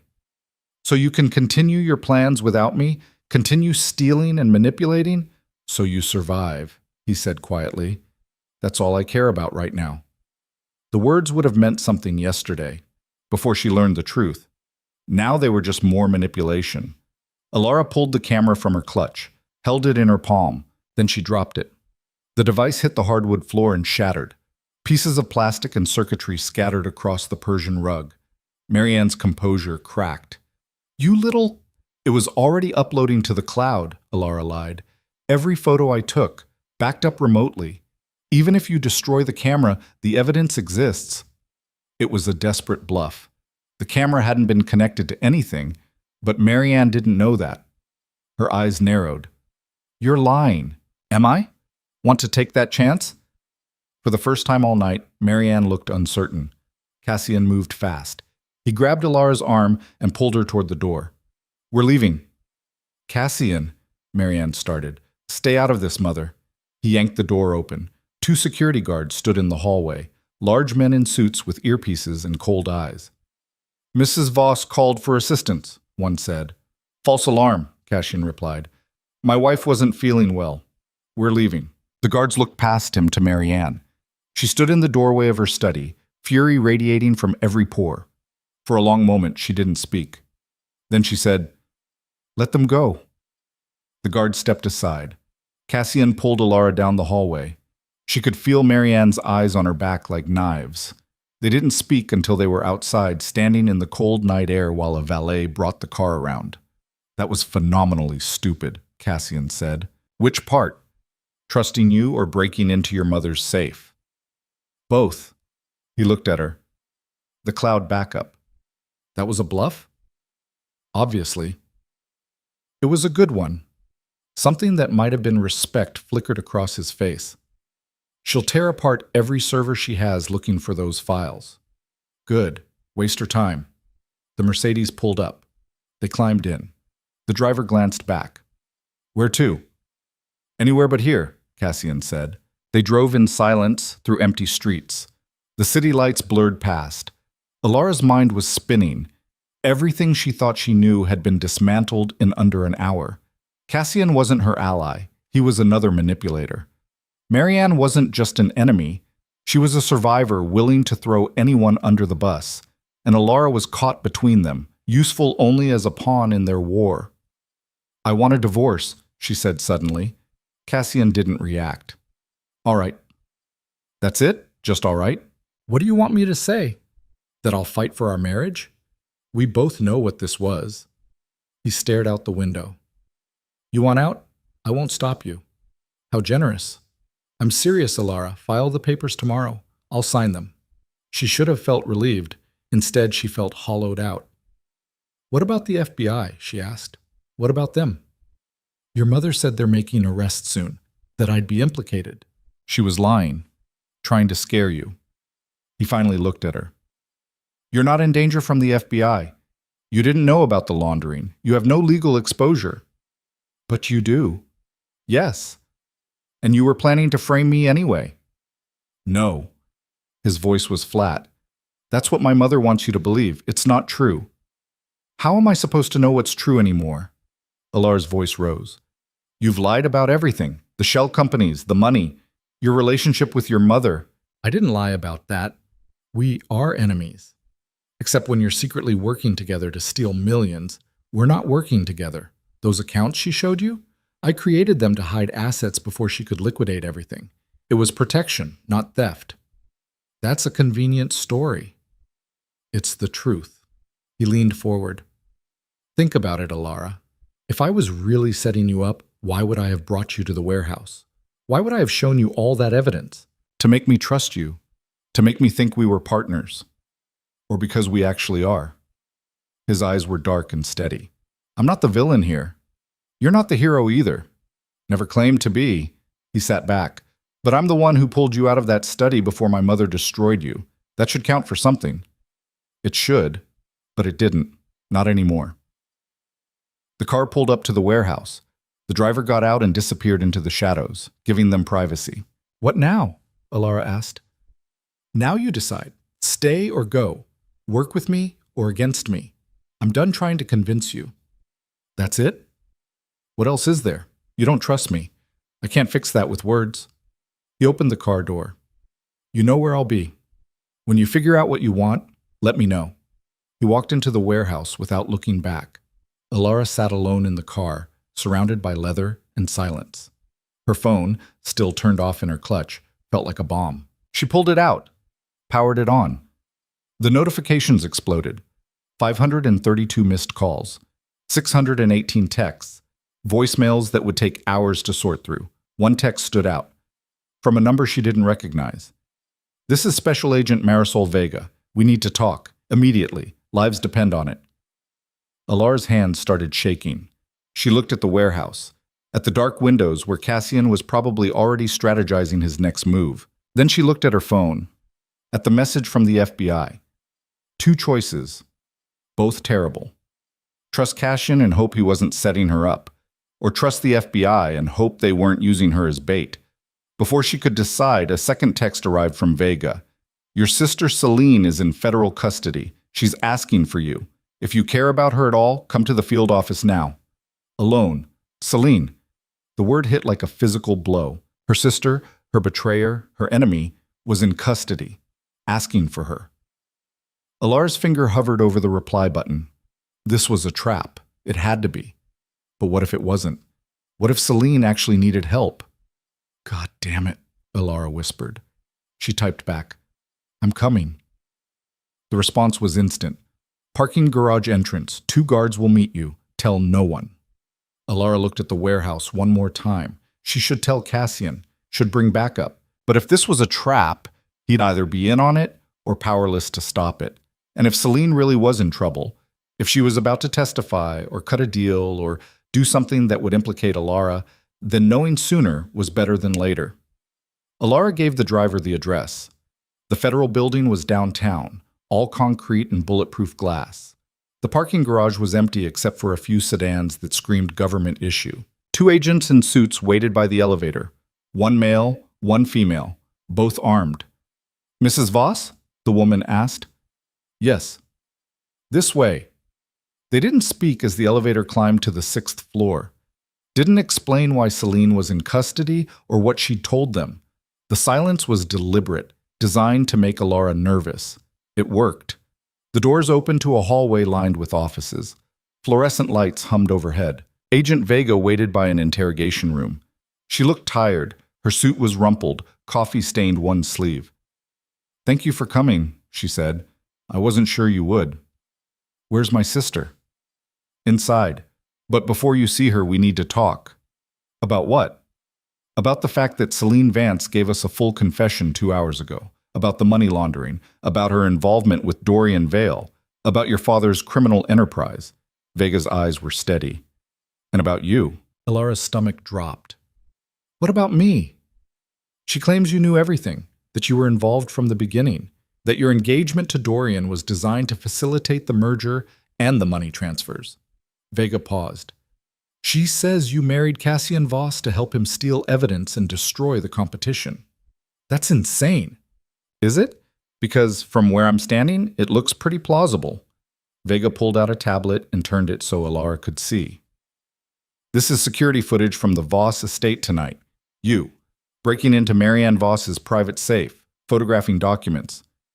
The video showed everything. Alara picking the lock, opening the safe, using the camera. "You were planning to steal classified financial records," Vega continued. "Records that are part of an active federal investigation. That's obstruction of justice, tampering with evidence, conspiracy." Alara's vision blurred. "I was gathering evidence against whom? Your mother-in-law? Your own family?" Vega leaned in. "Or were you gathering it to protect yourself? To make sure you had leverage when the arrests started?" "No, I was trying to help." "Help who? The FBI?" "Because you never contacted us, never offered to cooperate. You married into a crime family and immediately started committing crimes." Vega's voice went hard. "So here's what's going to happen. You're going to go into that room, you're going to talk to your sister, and then you're going to tell me the truth about what you really know. And if I don't, then I arrest you, tonight, and you'll spend the next 20 years in federal prison." Vega opened the interrogation room door. "Your choice?" Inside, Celine sat at a metal table, handcuffed to a chair. She looked terrible. Her makeup was smeared, her hair hung limp. Her ice blue dress, the one Alara had helped her pick out a lifetime ago, was wrinkled and stained. When she saw Alara, her eyes filled with tears. "Alara," she whispered, "thank you for coming. I didn't think you would." Alara stood in the doorway, frozen. Vega gave her a gentle push. 15 minutes. Then I want answers. The door closed behind her. Alara and Selene stared at each other across the metal table. You look good, Selene said finally. Marriage agrees with you. Don't. Don't what? Don't pretend this is a normal conversation. Don't act like you didn't just try to destroy my life. Selene's tears spilled over. I didn't have a choice. You always have a choice. Not when someone owns you. Her voice cracked. Not when they threaten everyone you love if you don't do exactly what they say. Alara sat down slowly. What are you talking about? Dorian, his father, the whole operation. Selene's hands shook in the handcuffs.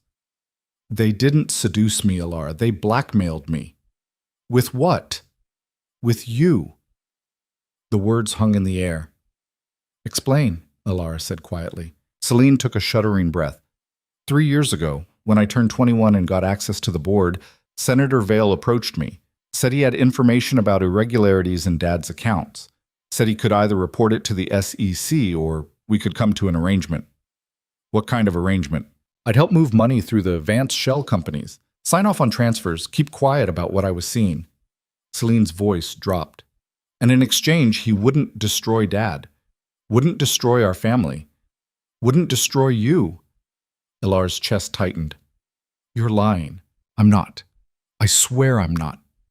Selene leaned forward as far as the handcuffs would allow. I thought I was protecting you, protecting all of us. But it just got worse. They wanted more. Bigger transfers, riskier deals, and when I tried to stop, when I said I was done, they sent Dorian. Yes. Fresh tears streamed down Selene's face. He wasn't an accident, Alara. Your engagement wasn't random. They chose you specifically because you were clean, because you didn't know anything about the money, because you'd be the perfect cover. The room tilted. The affair, Alara said slowly. That wasn't real either. It was real enough.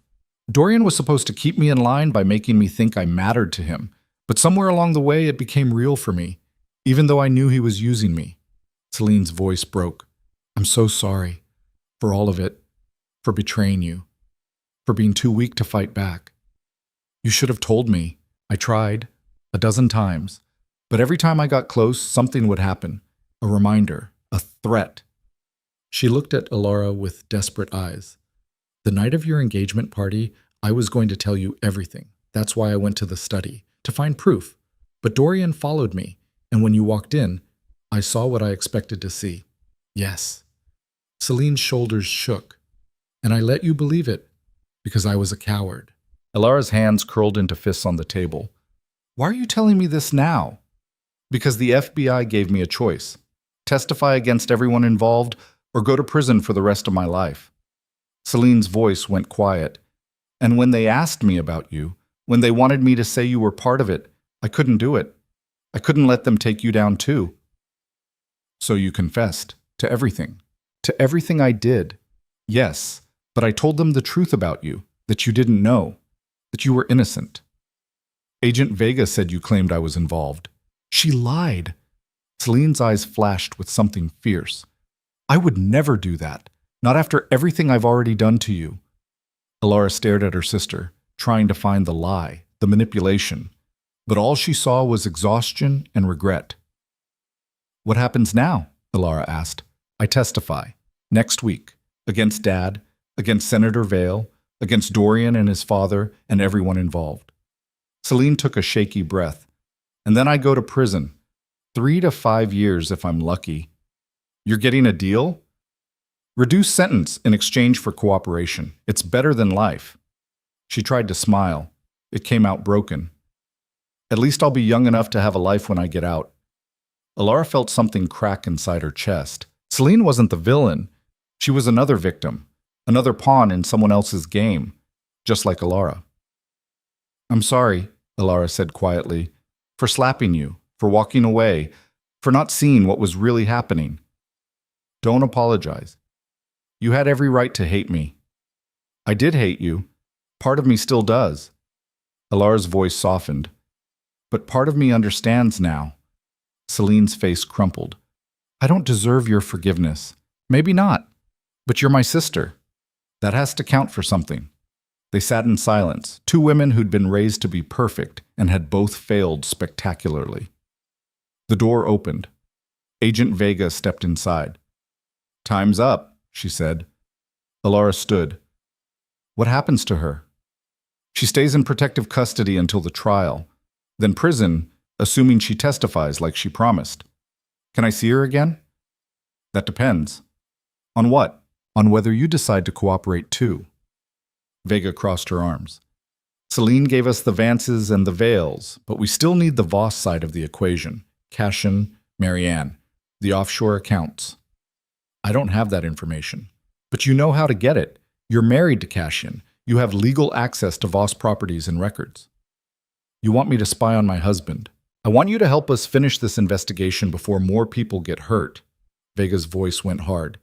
"Senator Vale is planning to flee the country. We intercepted communications this morning. If he runs, we lose half our case. We need evidence. Now." Alara looked at Celine, at her sister's tear-stained face and broken expression. "If I help you," Alara said slowly, "what do I get?" "Immunity, protection. And your sister gets an even better deal. Maybe house arrest instead of prison." It was manipulation. Another person using Celine as leverage. But it was also a chance to actually help, to do something good in the middle of this nightmare. "I need time to think," Alara said. "You have 12 hours. After that, the offer expires, and I start building a case against you too." Vega opened the door wider. "Make the smart choice, Mrs. Voss." Alara walked out of the federal building into the cold night. Her phone buzzed, a text from Cassian. "Where are you?" She stared at the message. 12 hours to decide. Help the FBI and betray Cassian, or stay loyal to a man who might be using her just as badly as everyone else. She typed back, "I need space. Don't follow me." His response was immediate. "Alara, don't do anything stupid. Too late for that." She turned off her phone and started walking. The city stretched around her, full of lights and secrets and people living normal lives. Alara walked for hours, through empty streets and late-night diners and parks, where homeless people slept on benches. She thought about Celine, handcuffed to a chair, about Cassian, building empires in the shadows, about her father, who'd built his fortune on crime and called it business, about her mother, who'd known and said nothing, about Dorian, who'd used her as cover while stealing millions. Everyone was guilty. Everyone was a victim. And Alara was caught in the middle, trying to figure out whose side she was on. Maybe the answer was simple. Maybe she wasn't on anyone's side. Maybe it was time to be on her own. She found a 24-hour internet cafe and paid cash for a computer, logged into an encrypted email account Anya had set up for her years ago for a journalism project they'd never finished, typed a message to Agent Vega, "I'll help you, but on my terms. I want full immunity for me and my sister. I want protection. And I want to guarantee that when this is over, I walk away clean. You have 6 hours to agree. After that, I disappear and you get nothing." She hit send. Then she logged into a second account and sent another message. This one to an investigative journalist she'd met at a charity event 2 years ago. Someone with a reputation for taking down the powerful. "I have a story for you. Financial crimes, money laundering, high-profile families, FBI investigation. Interested?" The response came in under a minute. "Very. When can we meet?" Alara smiled. If she was going down, she wasn't going down alone. And if she was going to burn, she'd make sure everyone else burned with her. She typed back, "Tomorrow, noon. Bring a lawyer and a recording device. This is going to be the story of your career." She logged out, paid for the computer time, walked back into the night. Somewhere in the city, Cassian was strategizing. Marianne was plotting. The FBI was preparing arrests. And Alara was finally taking control. Not as anyone's wife, not as anyone's daughter, not as anyone's pawn, just as herself, angry, broken, and done playing by their rules. Her phone buzzed in her pocket. She ignored it. Whatever came next, arrests, trials, prison, freedom, she'd face it standing up. And she'd make damn sure the truth came out. All of it, no matter who it destroyed. Dawn broke cold and merciless over the city. Alara hadn't slept. She sat in a corner booth of an all-night diner, her third cup of coffee going cold in front of her, watching the sky turn from black to gray to dirty orange. Her phone, turned back on an hour ago, vibrated constantly. Cashin, her mother. Unknown numbers that were probably her father or his lawyers. She ignored all of them. At 6:47 a.m., Agent Vega's response came through. Immunity granted for you and your sister. Full protection. Clean slate when this ends. But you deliver everything. No half measures, no second chances. Federal building, 9 a.m. Come alone. Alara's hands were steady as she typed back. I'll be there. The second message arrived 30 seconds later. From Marcus Chen, the investigative journalist. Noon still works. Bringing my attorney and top-tier recording equipment. This better be worth it. It will be, Alara replied. She paid for the coffee and walked out into the cold morning. The city was waking up. Early commuters, delivery trucks, street cleaners washing away yesterday's sins. Alara felt like she'd aged a decade in 48 hours. Her reflection in a shop window showed a stranger.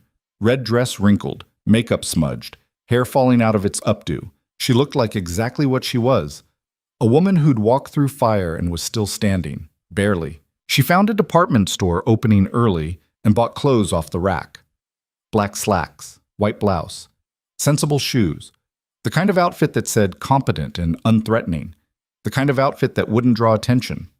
In the bathroom, she washed her face, changed, pulled her hair into a tight bun. When she looked in the mirror again, she saw someone who could sit across from federal agents and investigative journalists and not fall apart. That would have to be enough. At 8:30 a.m., Alara walked into a private law office 3 blocks from the federal building. The attorney was a woman in her 50s named Rebecca Stanton, recommended by Anya in a frantic 3 a.m. phone call. You need someone who eats the FBI for breakfast, Anya had said. Stanton's that person. Rebecca looked like she could eat anyone for breakfast. Steel gray hair, sharp suit, eyes that calculated your net worth and your weaknesses in the same glance. Mrs. Voss, she said, sit, talk fast. We have 20 minutes before your meeting. Alara laid out everything, the engagement, the betrayal, the midnight marriage, the warehouse full of evidence, Marianne's safe, Celine's confession, the FBI's offer. Rebecca took notes on a legal pad, her face unreadable. When Alara finished, Rebecca set down her pen. You've been colossally stupid, she said. I know. Good. Acknowledgement is the first step. She flipped through her notes. Here's what's going to happen. You go to the FBI meeting. You tell them you'll cooperate, but you don't give them anything substantial without ironclad immunity in writing. Not a promise. Not a verbal agreement. A signed document. Vega said, I don't care what Vega said. Federal agents lie. It's literally part of their job. Rebecca leaned forward. You don't trust anyone in that building. Not Vega, not her boss, not the stenographer. You answer questions, you provide general cooperation, but you do not hand over evidence until I've reviewed every word of that immunity deal. What if they arrest me? They won't. They need you too badly. Rebecca's smile was sharp. You're their key to the Voss empire. Without you, they have Celine's testimony about the Vances and the Vales, but nothing concrete on Marianne or Cashin. Your leverage. So I use that. Exactly.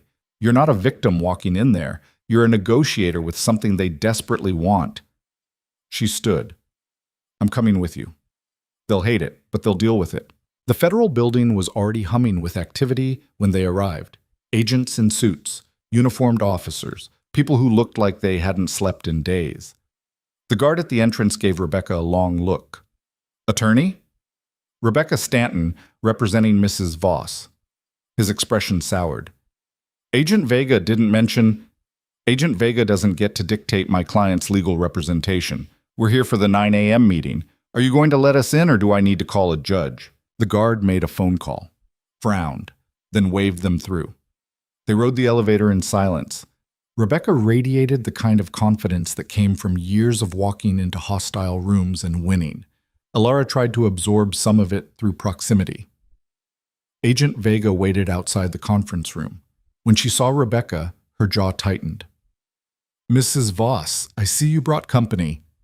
This is my attorney, Rebecca Stanton. I know who she is. Vega's smile was thin. Ms. Stanton has a reputation for making investigations difficult.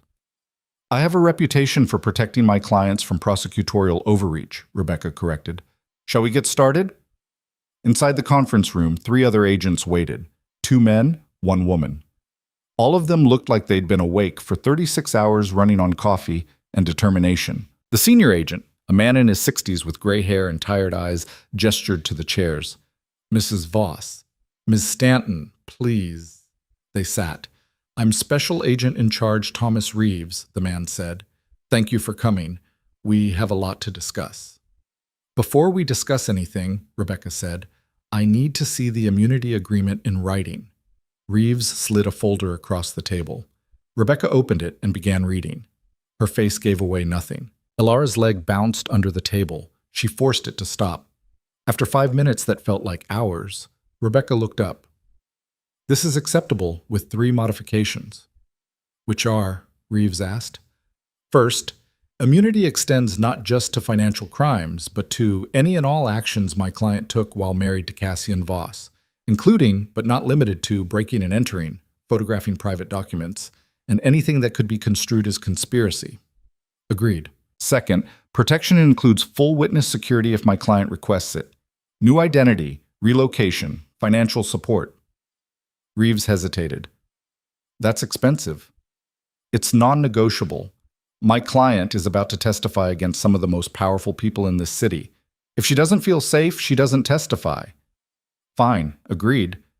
Third, Celine Vance's sentence is reduced to house arrest. No prison time. Absolutely not, Vega said. She confessed to years of money laundering. She was coerced by Senator Vale under threat of destroying her family. She was 21 when it started, a child by legal standards. Rebecca's voice went hard. You want my client's cooperation?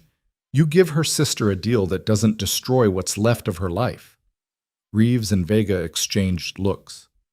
2 years house arrest, Reeves said finally, plus probation. 1 year. 18 months, final offer. Rebecca looked at Elara. Your call. Elara thought about Celine handcuffed to a chair, about 3 years of blackmail, about a sister who'd tried to protect her in the only way she knew how. 18 months, Elara said. I'll take it. Good. Reeves made a note. Now, let's talk about what you know. For the next 2 hours, Elara told them everything. The warehouse, the evidence wall, Cassian's offshore accounts. Marianne's safe. The documents she'd photographed before the camera was destroyed. She told them about the shell companies, the wire transfers, the coded communications she'd seen but not understood at the time. She told them about Dorian's involvement, about Senator Vale's threats, about her father's signatures on fraudulent documents. She didn't hold anything back. Rebecca occasionally stopped her to clarify legal points or prevent her from speculating, but mostly she let Elara talk. The agents took notes, asked questions, cross-referenced details with information they already had. By the time they finished, it was past noon. This is good, Reeves said. Very good. But we need physical evidence. The documents you photographed were destroyed when I dropped the camera. What about the originals, still in Marianne Voss's safe? Probably. But I can't get to them again. She knows I tried once. Vega leaned forward. What about Cassian? Does he have copies? I don't know. Maybe. Could you find out? Elara looked at Rebecca.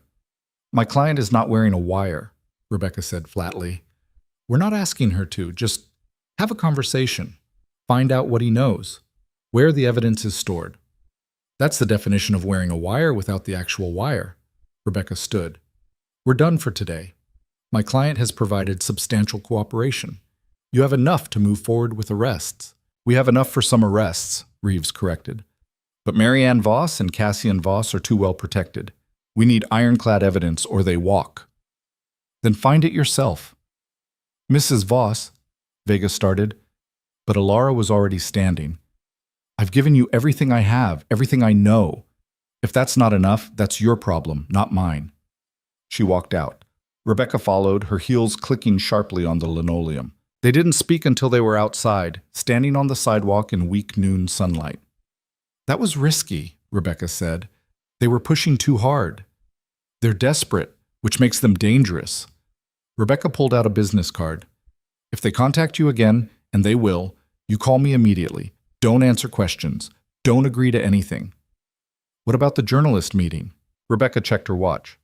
You're already late. Go. Tell your story. But be careful what you say on record. Immunity doesn't protect you from civil suits, and these families have expensive lawyers. Alara took the card. Thank you. Thank me when this is over and you're still alive. Rebecca's expression softened slightly. You're doing the right thing. It doesn't feel like it now, but you are. The coffee shop where she'd agreed to meet Marcus Chen was 5 blocks away. Alara walked fast, her mind racing. She was late, distracted, exhausted. She almost didn't notice the black SUV pulling up beside her. Almost. The door opened and 2 men in suits stepped out. Not FBI, not cops. Private security. Mrs. Voss, one said, please come with us. No, thank you. It wasn't a request. The second man moved to block her path. Alara's heart kicked into overdrive. She looked around. The street was busy. Tourists, business people, lunch crowds. But no one was paying attention. Who sent you? She asked. Someone who wants to talk, that's all. Then they can call me like a normal person. Mrs. Voss, I'm not getting in that car. The first man's hand moved to his jacket, not going for a weapon, just a reminder that he could.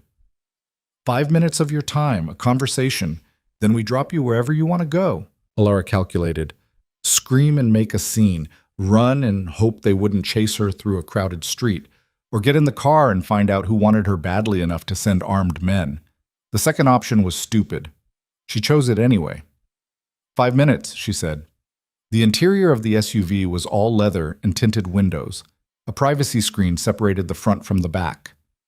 Sitting in the rear seat, perfectly composed in a charcoal suit, was Senator Gregory Vale, Dorian's father. He was older than Alara remembered, mid-60s with silver hair and the kind of face that looked trustworthy on campaign posters. His smile was warm, his eyes were dead. Mrs. Voss, he said, thank you for agreeing to speak with me. I didn't agree. Your thugs didn't give me a choice. My associates, and they were simply facilitating a meeting. He gestured to the seat across from him. Please, sit. Alara sat, kept her hand on the door handle. The SUV pulled into traffic. Where are we going? She asked. Nowhere in particular. I just needed privacy for this conversation. Vale leaned back. I understand you've been talking to the FBI. That's none of your business. Oh, but it is. You see, the things you're telling them, the accusations you're making, they affect me directly. His smile never wavered. And I can't allow that. You can't stop me from telling the truth. Can I? He pulled out a tablet and turned it toward her. This is your friend Anya Rodriguez. Lovely young woman. Works at an art gallery downtown. Lives alone in a third-floor walk-up on Maple Street. Alara's blood went cold. Don't you dare. I'm not threatening her. I'm simply stating facts. Vale swiped to another photo. And this is your mother, Patricia Vance, currently staying at the Belmont Hotel under an assumed name, trying to avoid the media circus. Another swipe. Your sister Celine, federal custody, protective wing, but custody is only as protective as the people running it, and people can be bought. Alara's hands curled into fists. You son of a... I'm offering you a choice, Alara. You can continue cooperating with the FBI, continue making accusations, continue this crusade. He leaned forward. And I will systematically destroy everyone you care about, not quickly, slowly, painfully, starting with your friend and ending with your sister. They'll know it was you. Will they? I'm a United States Senator, a respected public servant. What evidence could possibly link me to anything? His smile sharpened. Whereas you're an unstable heiress who married a criminal, broke into private property, and stole classified documents. Your credibility is already questionable. The FBI believes me. The FBI is using you. The moment you stop being useful, they'll cut you loose. Vale set down the tablet. But I'm offering you something better. Protection, money, a new life far away from all of this. In exchange for what? Silence. You recant your statements to the FBI. You refuse to testify. You disappear. He pulled out a check and set it on the seat between them. $5 million. Offshore account. Untraceable. Alara looked at the check, then at Vale's dead eyes. You're insane if you think I'd take that. Am I? You have nothing, Alara. No family, no fortune, no future. Your marriage is a sham. Your reputation is destroyed. $5 million could give you a fresh start. Blood money. All money is blood money if you trace it back far enough. He picked up the check and held it out. Take it. Walk away. Live. Or I make sure you don't live at all. The threat hung in the air like smoke. Alara's mind raced. Vale was serious. He'd kill her, kill Anya, kill anyone who threatened his empire. But if she took the money and ran, Celine would go to prison. Her father would get away with everything. Marianne and Cassian would continue their war, and nothing would change. I need to think about it, she said. You have until tonight, 6 p.m. I'll send my associates to collect your answer. Vale gestured to the driver. Drop her at her destination. The SUV pulled over. Alara climbed out on shaking legs. She was 3 blocks from the coffee shop. She walked there in a daze. Marcus Chen was waiting inside, annoyed and impatient. He was younger than she expected, mid-30s with sharp features and sharper eyes. You're 40 minutes late, he said. I got held up. By what? Alara sat down heavily. By a United States senator threatening to kill me if I talk to you. Marcus's irritation evaporated. Explain. She told him everything. Vale, the threats, the $5 million bribe. By the time she finished, Marcus was recording on 3 devices. This is bigger than I thought, he said. You're talking about a sitting senator involved in money laundering, extortion, and conspiracy to commit murder. I know. If we run this story, he'll come after you with everything he has. Lawyers, smear campaigns, worse. I know that too. Marcus studied her face. Why are you doing this, really? Alara thought about Celine's tears, about Cassian's manipulations, about her father's cold calculations, about a lifetime of being used as a pawn. Because I'm done being afraid, she said.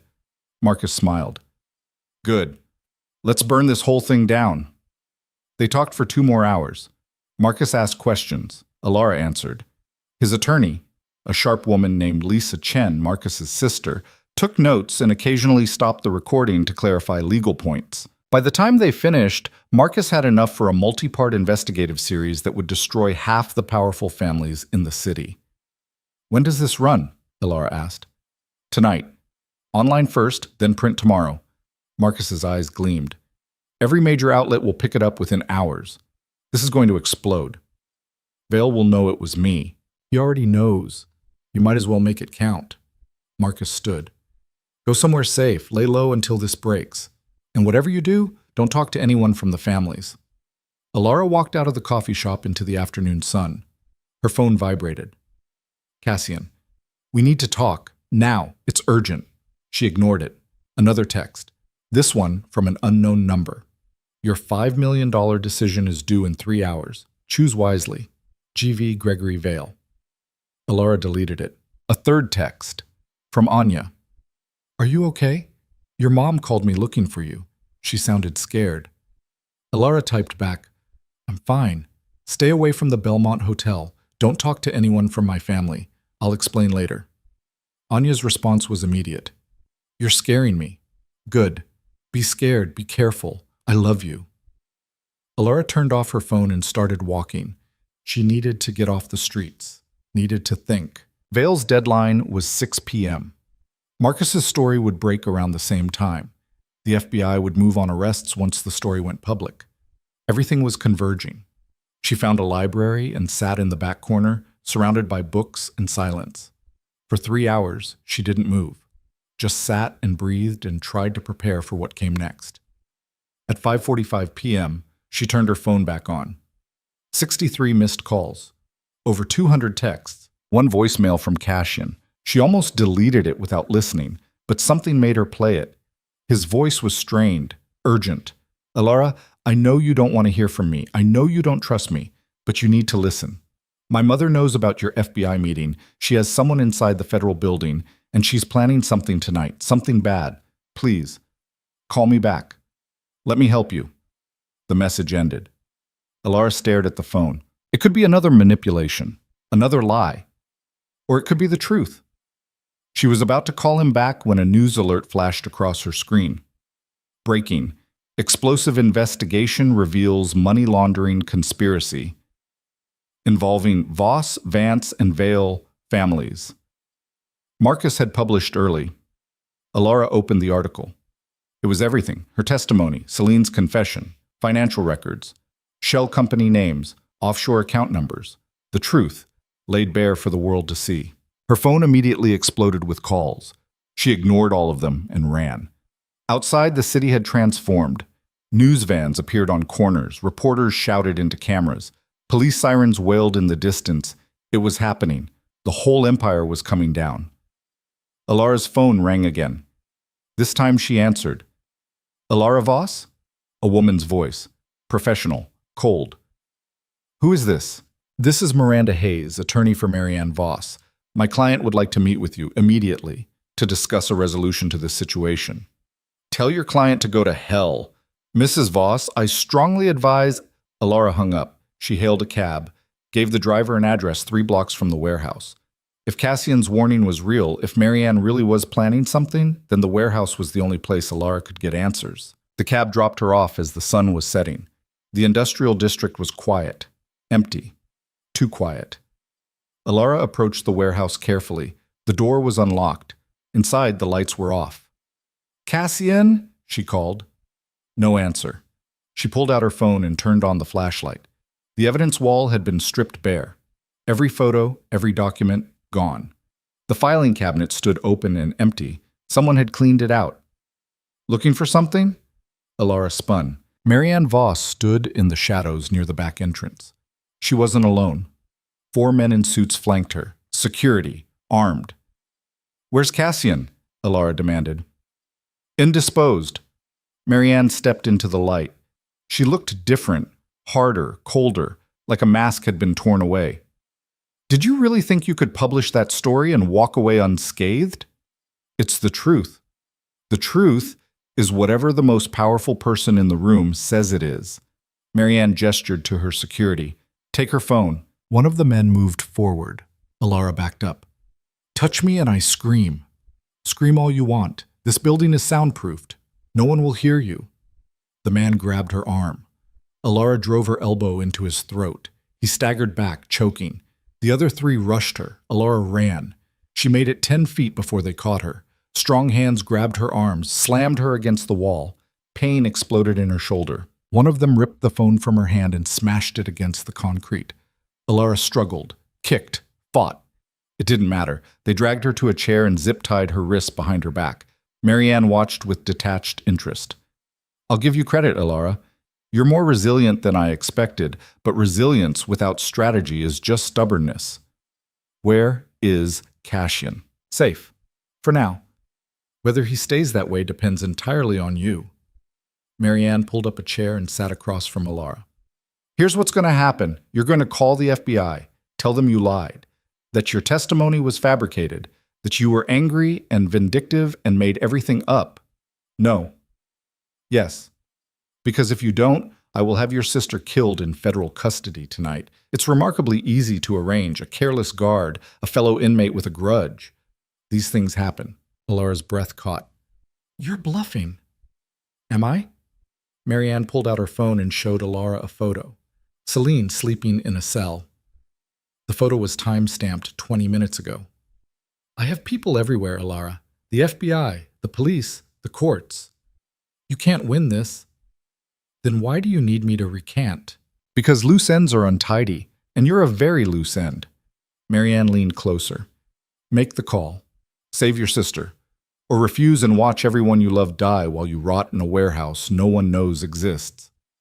Alara's mind raced. She was trapped, outmaneuvered, helpless, just like she'd been her whole life, except she thought about Cassian's voicemail, about his warning. If Marianne had him, why would he have called? Unless he'd escaped, unless he was coming. Alara needed to stall. Let me see Cassian first, she said. Let me confirm he's alive. Then I'll make the call. Marianne's eyes narrowed. You're stalling. I'm negotiating. You taught me that, remember? For a long moment, Marianne didn't speak. Then she nodded to one of the guards. He left through the back entrance. returned 2 minutes later dragging Cassian. He'd been beaten. His face was swollen, blood crusting his split lip. His hands were zip-tied like Alara's, but his eyes were alert, focused. When he saw Alara, something flickered across his face. Relief. And something else. Determination.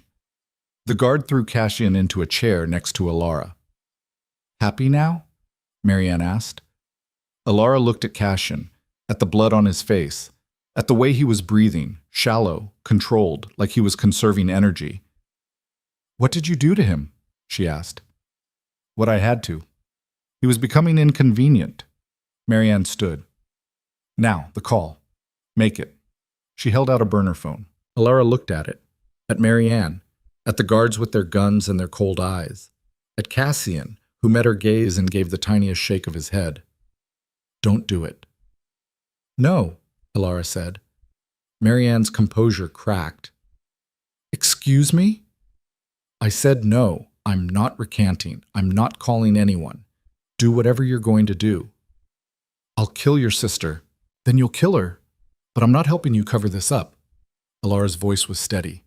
"You're finished, Marianne. The story's out. The FBI is moving. It doesn't matter what I say now."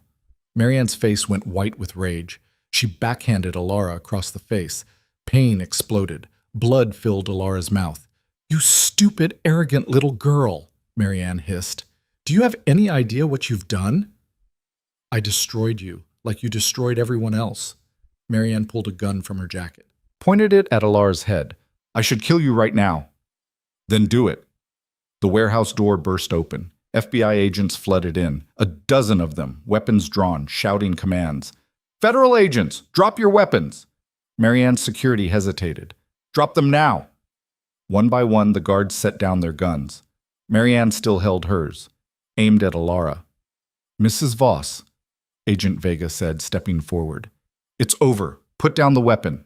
"It's not over until I say it's over." Marianne's hand was steady on the gun. "Everyone out, or I kill her." "You kill her, we kill you. Is that really how you want this to end?" For a long, terrible moment, nothing moved. Then Cassian spoke. "Mother," he said quietly, "let her go, please." Marianne's eyes shifted to her son. "You did this," she said. "You brought them here." "I called them the moment I escaped, told them where you'd taken us." His voice was raw. "It's over. You lost." Marianne's face twisted into something ugly and broken. "If I'm going down," she said, "you're coming with me." She swung the gun toward Cassian. Alara screamed. Vega fired. The gunshot was deafening in the enclosed space. Marianne staggered. The gun fell from her hand. She crumpled to the concrete. Agents rushed forward. One checked her pulse. "She's alive, barely. Get a medic." Others cut through Alara and Cassian's zip ties. Alara's hands were numb. Her face throbbed.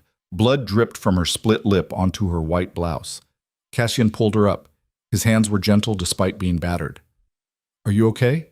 he asked. "Are you?" "I've been better." He touched her face carefully. "She hit you hard." "I hit back harder," a ghost of a smile. "Yeah, you did." Around them, the warehouse had transformed into a crime scene. Marianne was being loaded onto a stretcher. Her security was being handcuffed. Agents secured evidence and called for backup. Vega approached them. "Mr. Voss, Mrs. Voss, we need statements." "Later," Cassian said. "Now." "My wife needs medical attention." "I'm fine," Alara said. She wasn't, but she needed to see this through. "Let's get it over with." They gave statements standing up. Paramedics cleaned their wounds while they talked. Alara's face was swelling. Cassian had at least 2 cracked ribs. But they were alive. By the time they finished, it was past midnight. News of Marianne's arrest had spread. News vans surrounded the building. Reporters shouted questions. Vega led them out through a back entrance. "Where do we go now?" Alara asked. "Protective custody," Vega said, "until the trials. Both of you." "For how long?" "Weeks. Maybe months." Alara looked at Cassian. "Together?" "If you want," Vega said. Alara didn't know what she wanted anymore. She was exhausted, traumatized. Every muscle ached. But when she looked at Cassian, battered and bloody and still standing, she felt something. Not love, Not yet, but maybe the beginning of something real. Together, she said. Cassian's hand found hers. They climbed into an unmarked FBI vehicle and disappeared into the night. Behind them, the city erupted with the story. Arrests, scandals, empires falling, and two people who'd walked through hell, holding on to each other just to survive. The safe house was a nondescript apartment in a building that could have been anywhere.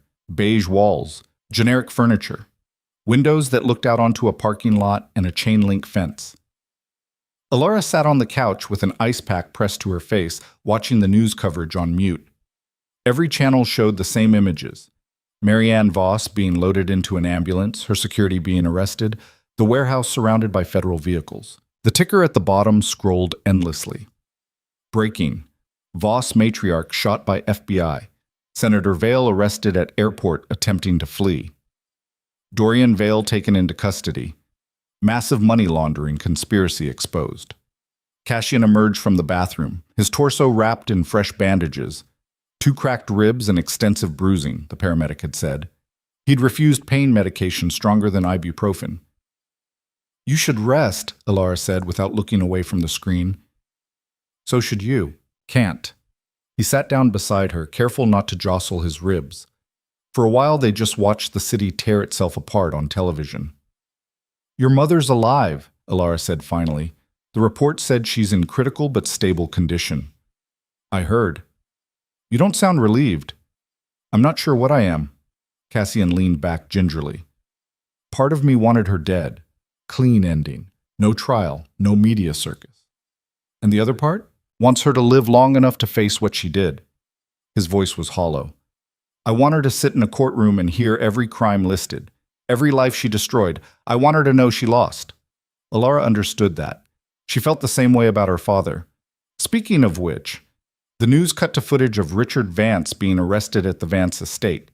He was shouting at the agents, red-faced and furious, while Patricia stood in the background looking like a ghost. There he is, Alara murmured. The great Richard Vance, master of the universe. He looked small on the screen. Pathetic. Cassian glanced at her. How do you feel? Empty.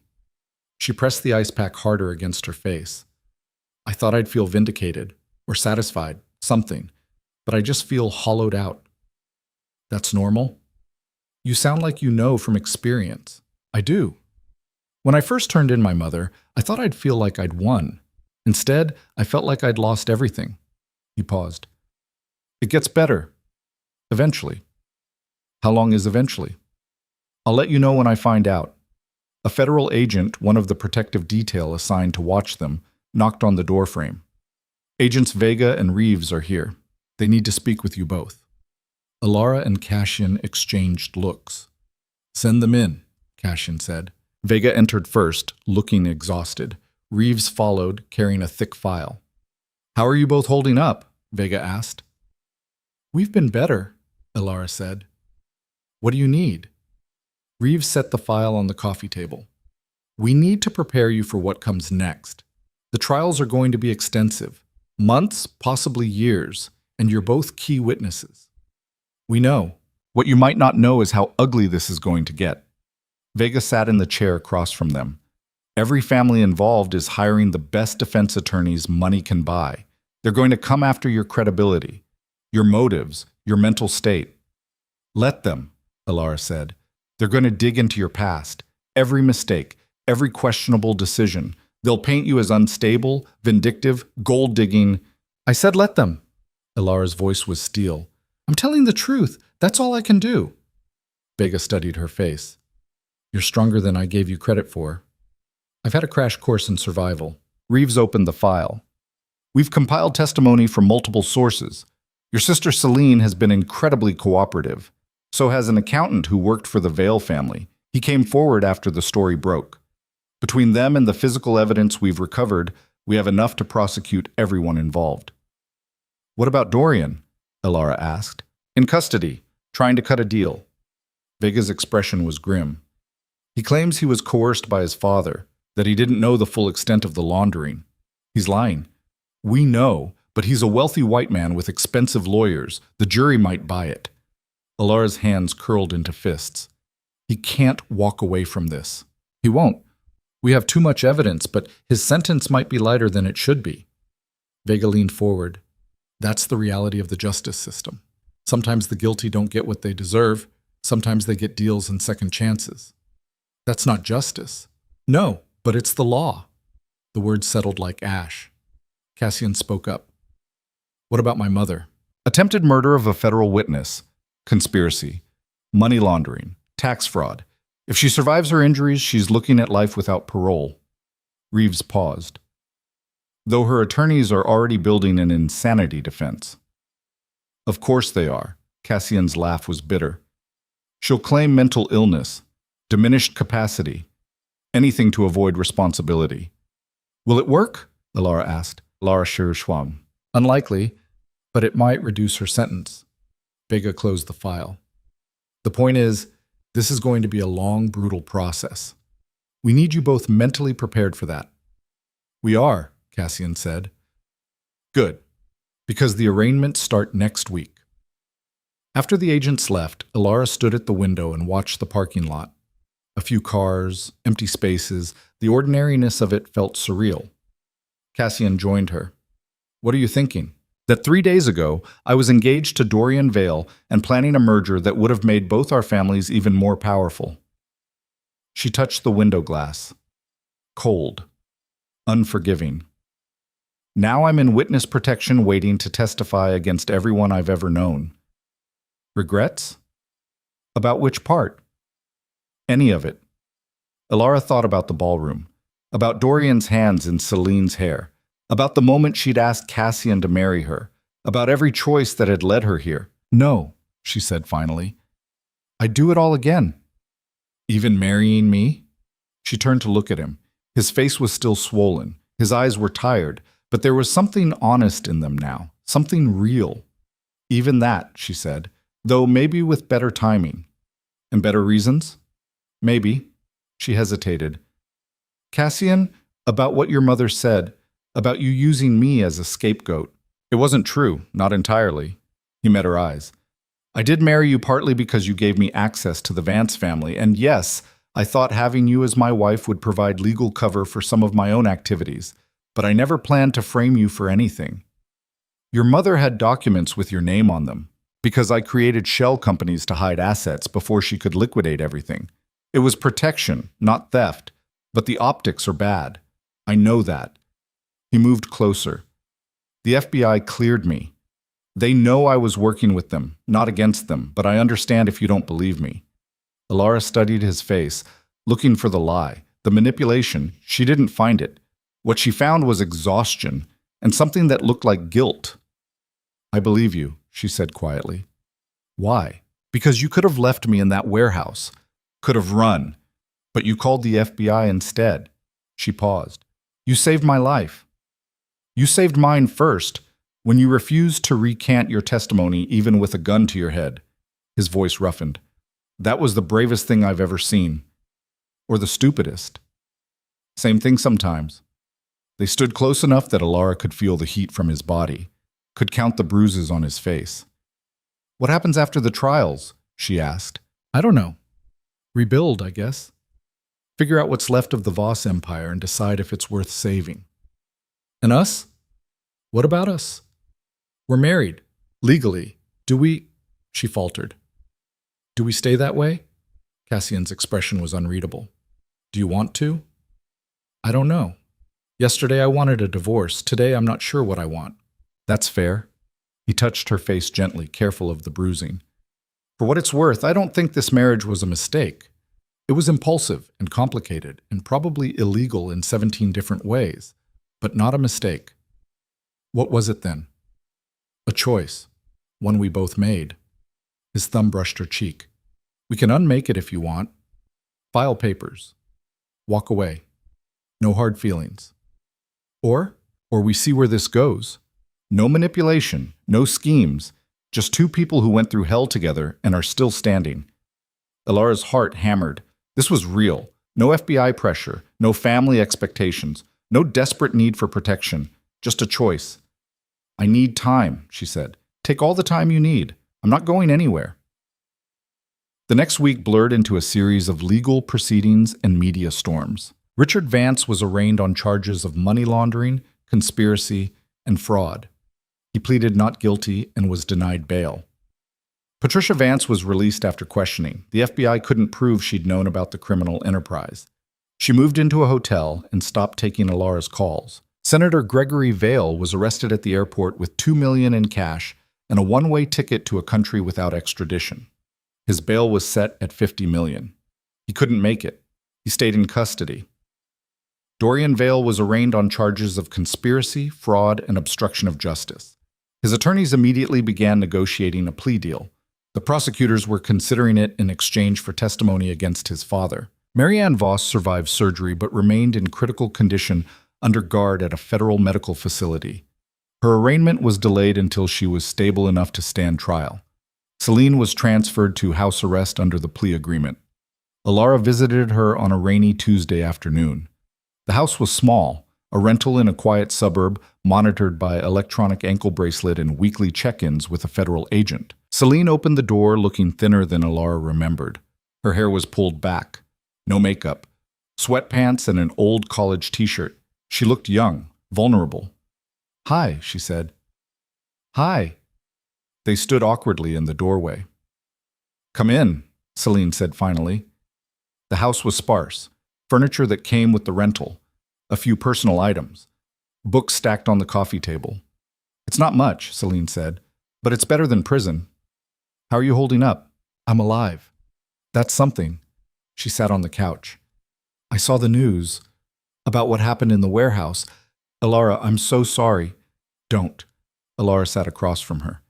"You have nothing to apologize for. You were trying to protect me, in your own way. By helping the people who were destroying us, by surviving. I understand that now." Celine's eyes filled with tears. "I should have been braver. Should have told you from the beginning. Maybe. But you were scared and young, and they were threatening everyone you loved." Alara leaned forward. "I'm not angry anymore. I'm just tired." "Me too." Celine wiped her eyes. "What happens now?" "You testify. You finish your house arrest. You rebuild your life." Alara paused. "And maybe, eventually, we figure out how to be sisters again." "You'd want that? After everything?" "You're the only family I have left that's worth saving." Alara's voice cracked. "So yes, I'd want that." Celine crossed the space between them and hugged her. Alara hugged back. They held each other and cried, for lost time, for broken trust, for a childhood spent in a family that had used them both as weapons. When they finally pulled apart, Celine asked, "Are you staying with Cassian?" "I don't know yet." "Do you love him?" Alara thought about it, really thought about it. "I don't know that either, but I think I could, given time." She smiled slightly. "We'll see." The trials began in February. Richard Vance's trial was first. It lasted 3 weeks. Alara testified for 2 days. She told the jury everything about growing up in the Vance household, about her father's business practices, about the engagement to Dorian that had been designed to facilitate the merger. She described finding the affair, marrying Cassian, breaking into Marianne's safe. The defense attorneys tried to paint her as unstable, vindictive, a scorned woman seeking revenge. Alara stayed calm, answered every question, let the evidence speak for itself. When the verdict came back, guilty on all counts, she felt nothing. Richard Vance was sentenced to 35 years in federal prison. He'd be 92 when he got out, if he lived that long. Alara didn't attend the sentencing. She'd said everything she needed to say. Senator Vale's trial was next. It lasted 6 weeks. The evidence was overwhelming. Testimony from Celine, from the accountant who'd come forward, from FBI agents who'd tracked the money through 6 countries and 24 shell companies. Dorian testified against his father in exchange for a reduced sentence. He looked smaller on the stand, broken. When he saw Alara in the gallery, he tried to mouth something. Maybe sorry, maybe something else. She looked away. Senator Vale was convicted on all counts, sentenced to 45 years. Dorian received 12 years as part of his plea deal. Alara watched him being led away in handcuffs and felt a strange sense of closure. He'd stolen 4 months of her life. Now she'd stolen 12 years of his. It didn't feel like revenge, it felt like balance. Marianne Voss's trial was the longest and most brutal. She'd recovered enough to stand trial, though she appeared in court in a wheelchair, still weak from her injuries. Her attorneys mounted an aggressive defense. They claimed she'd been coerced by Richard Vance and Senator Vail, that she'd been protecting her family, that she'd acted in self-defense when confronted in the warehouse. They called expert witnesses, psychiatrists, character witnesses. It didn't matter. The evidence was overwhelming. Financial records, testimony from dozens of witnesses, the security footage from the warehouse showing her holding a gun to Alar's head. The jury deliberated for 4 days. When they came back, the verdict was guilty on all counts. Marianne showed no emotion. At sentencing, the judge called her crimes a stunning betrayal of public trust and human decency. Life without parole. Cassian sat beside Alara in the gallery, his face unreadable. When it was over, he stood without a word and walked out. Alara followed him to the parking garage. He leaned against his car, a new one, purchased after the old Mercedes was seized as evidence, and stared at nothing. "How do you feel?" Alara asked. "I don't know." His voice was flat. "She's my mother. I should feel something." "You don't have to feel anything you don't want to feel." "But I do feel something. Relief and guilt about feeling relieved." He looked at her. "Does that make me a terrible person?" "No, it makes you human." He pulled her close. She let him. They stood in the cold parking garage and held each other while the world moved on without them. 6 months after the first arrest, Alara and Cassian sat in a lawyer's office signing the final paperwork to dissolve the Voss estate. The empire was gone, liquidated to pay fines and restitution. What little remained would be distributed to victims of the money laundering scheme. Cassian signed his name without hesitation. "That's it?" Alara asked. "That's it."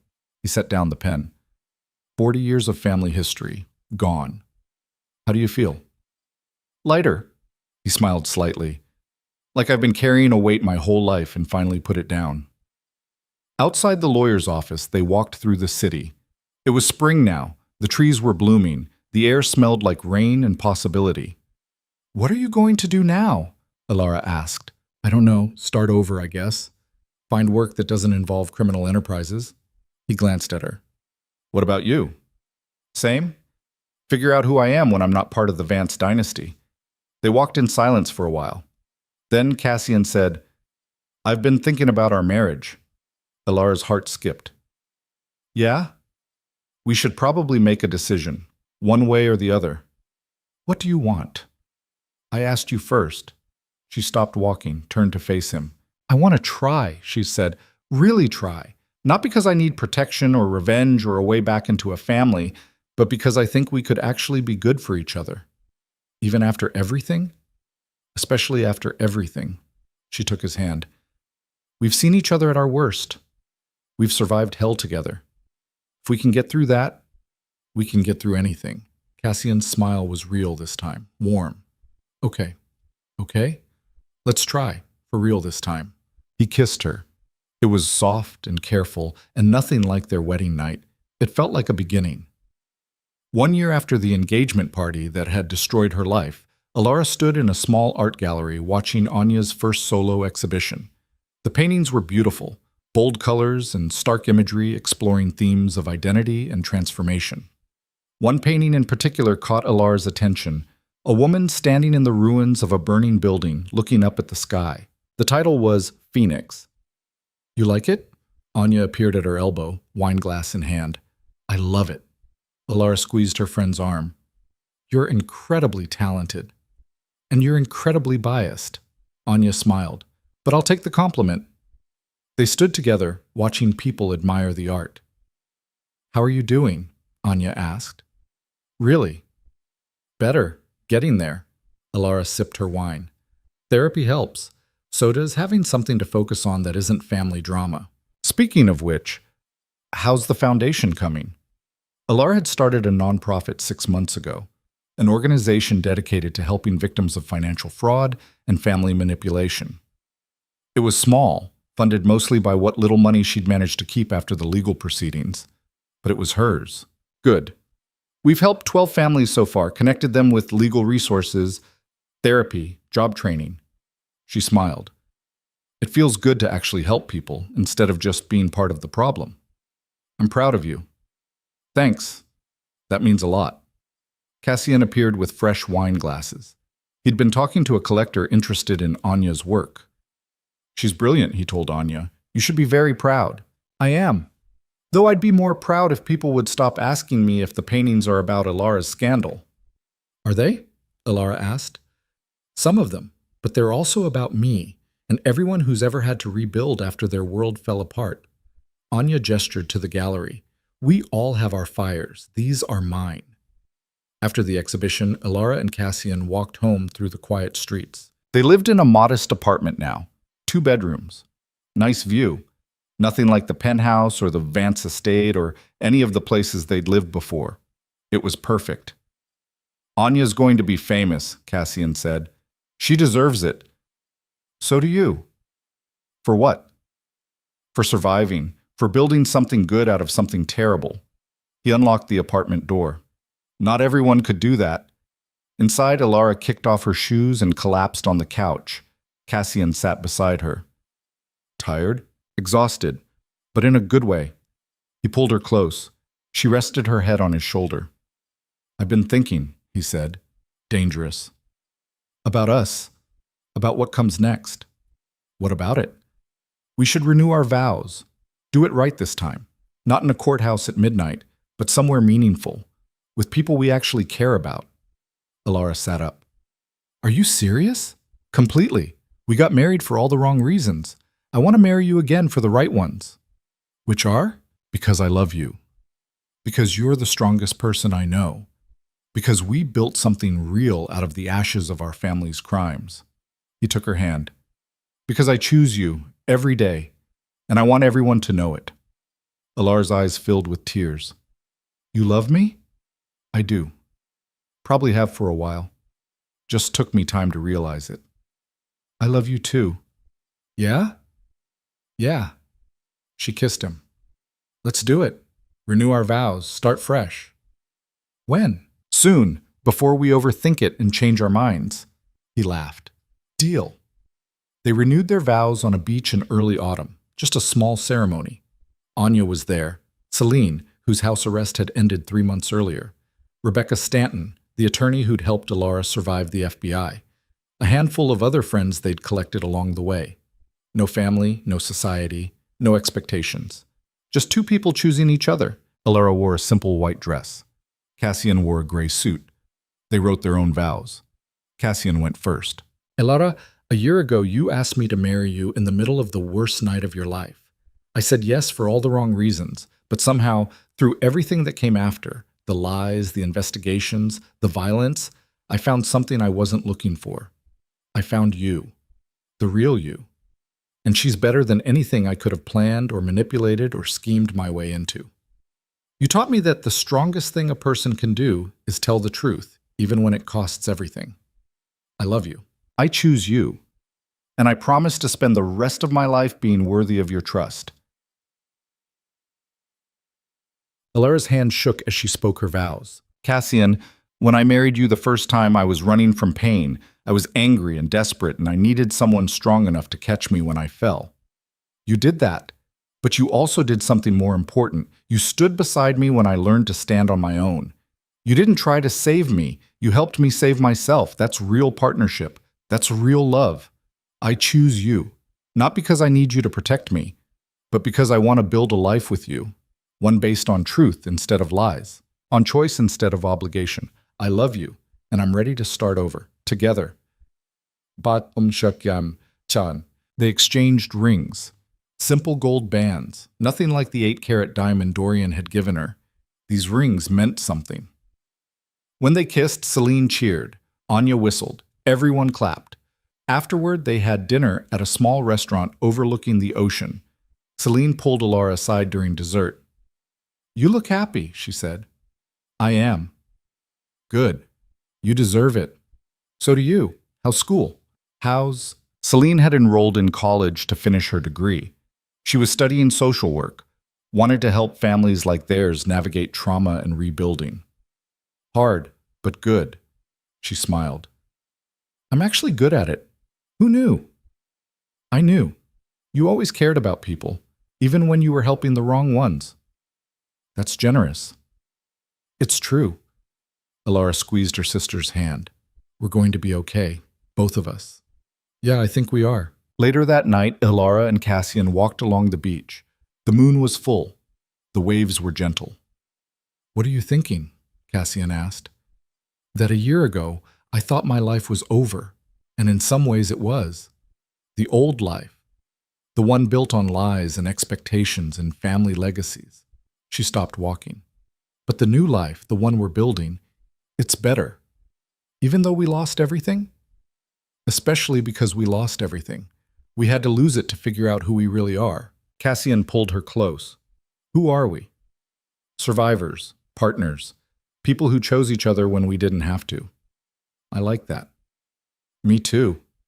They stood on the beach and watched the waves. The city lights glowed in the distance. The world moved on, and they moved with it, not as the heir to the Voss Empire and the daughter of the Vance dynasty, just as Alara and Cassian. Two people who'd walked through fire and come out stronger. Two people who'd learned that sometimes the only way to find yourself is to lose everything else first. Two people who'd discovered that love wasn't about perfection or power or protection. It was about choosing someone. Every day, even when it was hard, especially when it was hard. Alara thought about the engagement party, about standing in that ballroom and watching her life explode. If someone had told her then that a year later she'd be happily married to Cassian Voss, running a nonprofit and genuinely at peace, she wouldn't have believed it. But here she was, alive, free, loved, not in spite of the destruction, because of it. Sometimes you have to burn everything down to build something real.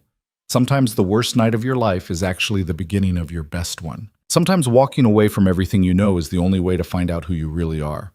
Alara had learned all of that. And she'd learned one more thing, the most important thing, that she was stronger than she'd ever known, braver than she'd given herself credit for, more capable of surviving than anyone had believed, including herself.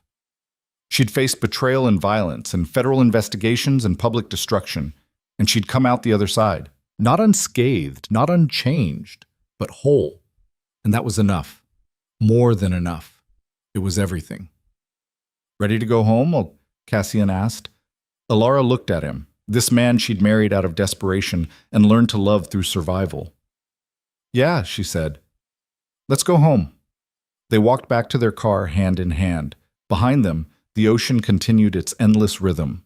The city glowed. The world spun on. And two people who'd lost everything and found each other drove into the night. Not toward an empire or a dynasty or a legacy, just toward tomorrow. And all the tomorrows after that, together.